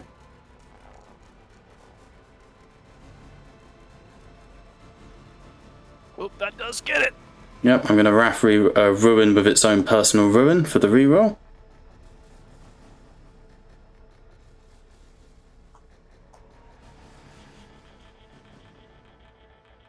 No, 1 second. Has to take it from the pool. There we go.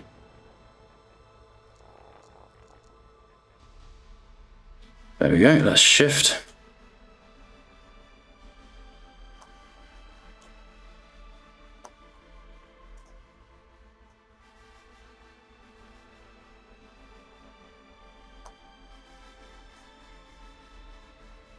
There we go.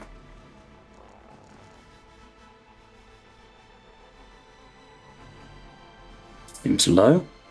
Oh, okay, I rolled like shit. Alright, that's 25 damage with an AP of -3. Cool.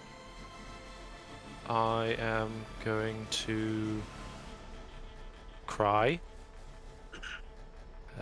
Base 18. I'm better off using that shock to that Wrath to regain my shock. Right. Time to meet the Emperor. Yeah. Let's fucking do this. 10 wounds left over. That brings you down, but does not obliterate. Doesn't do the total annihilation. Yep. So, George, as you stand there as the Ultramarines arrive, there's that moment, that flicker of distraction as the Ultramarines sort of rush in behind you, trying to defend you, and it takes you a split second slower than you would otherwise be to raise your guard as the power fist slams into the side of your arm and snaps it at the joint and sends you skidding onto your back. And that brings us to Cato Sicarius' turn. Let's... Cato Sicarius shall strike. Kaleem, at this rate. Oh no! He's broke the fourth wall. Cato now! Goes for the Dreadnought. I mean, what else would he go for? Hit, and a crit. Nah, not a great crit. Still a crit, though.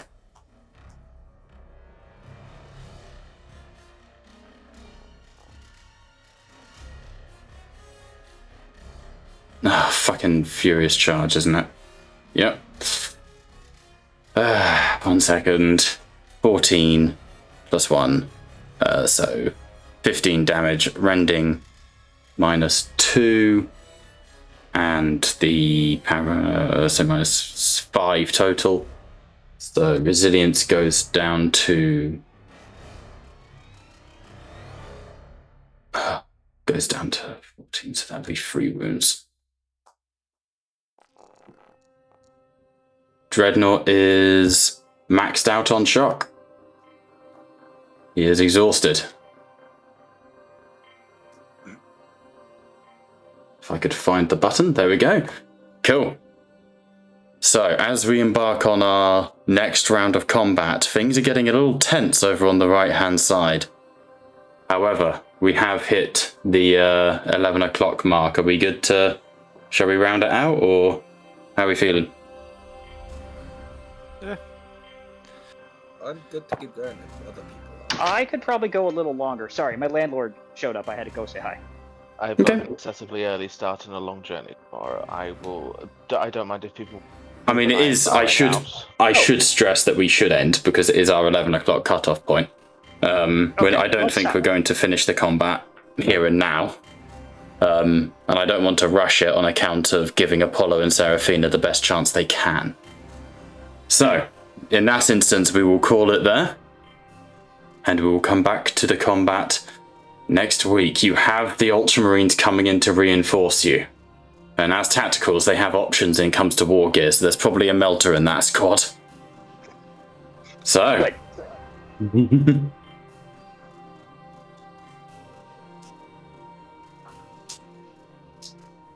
let's pick up with this time next week.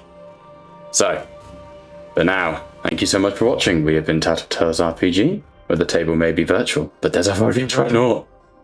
We'll see you next week.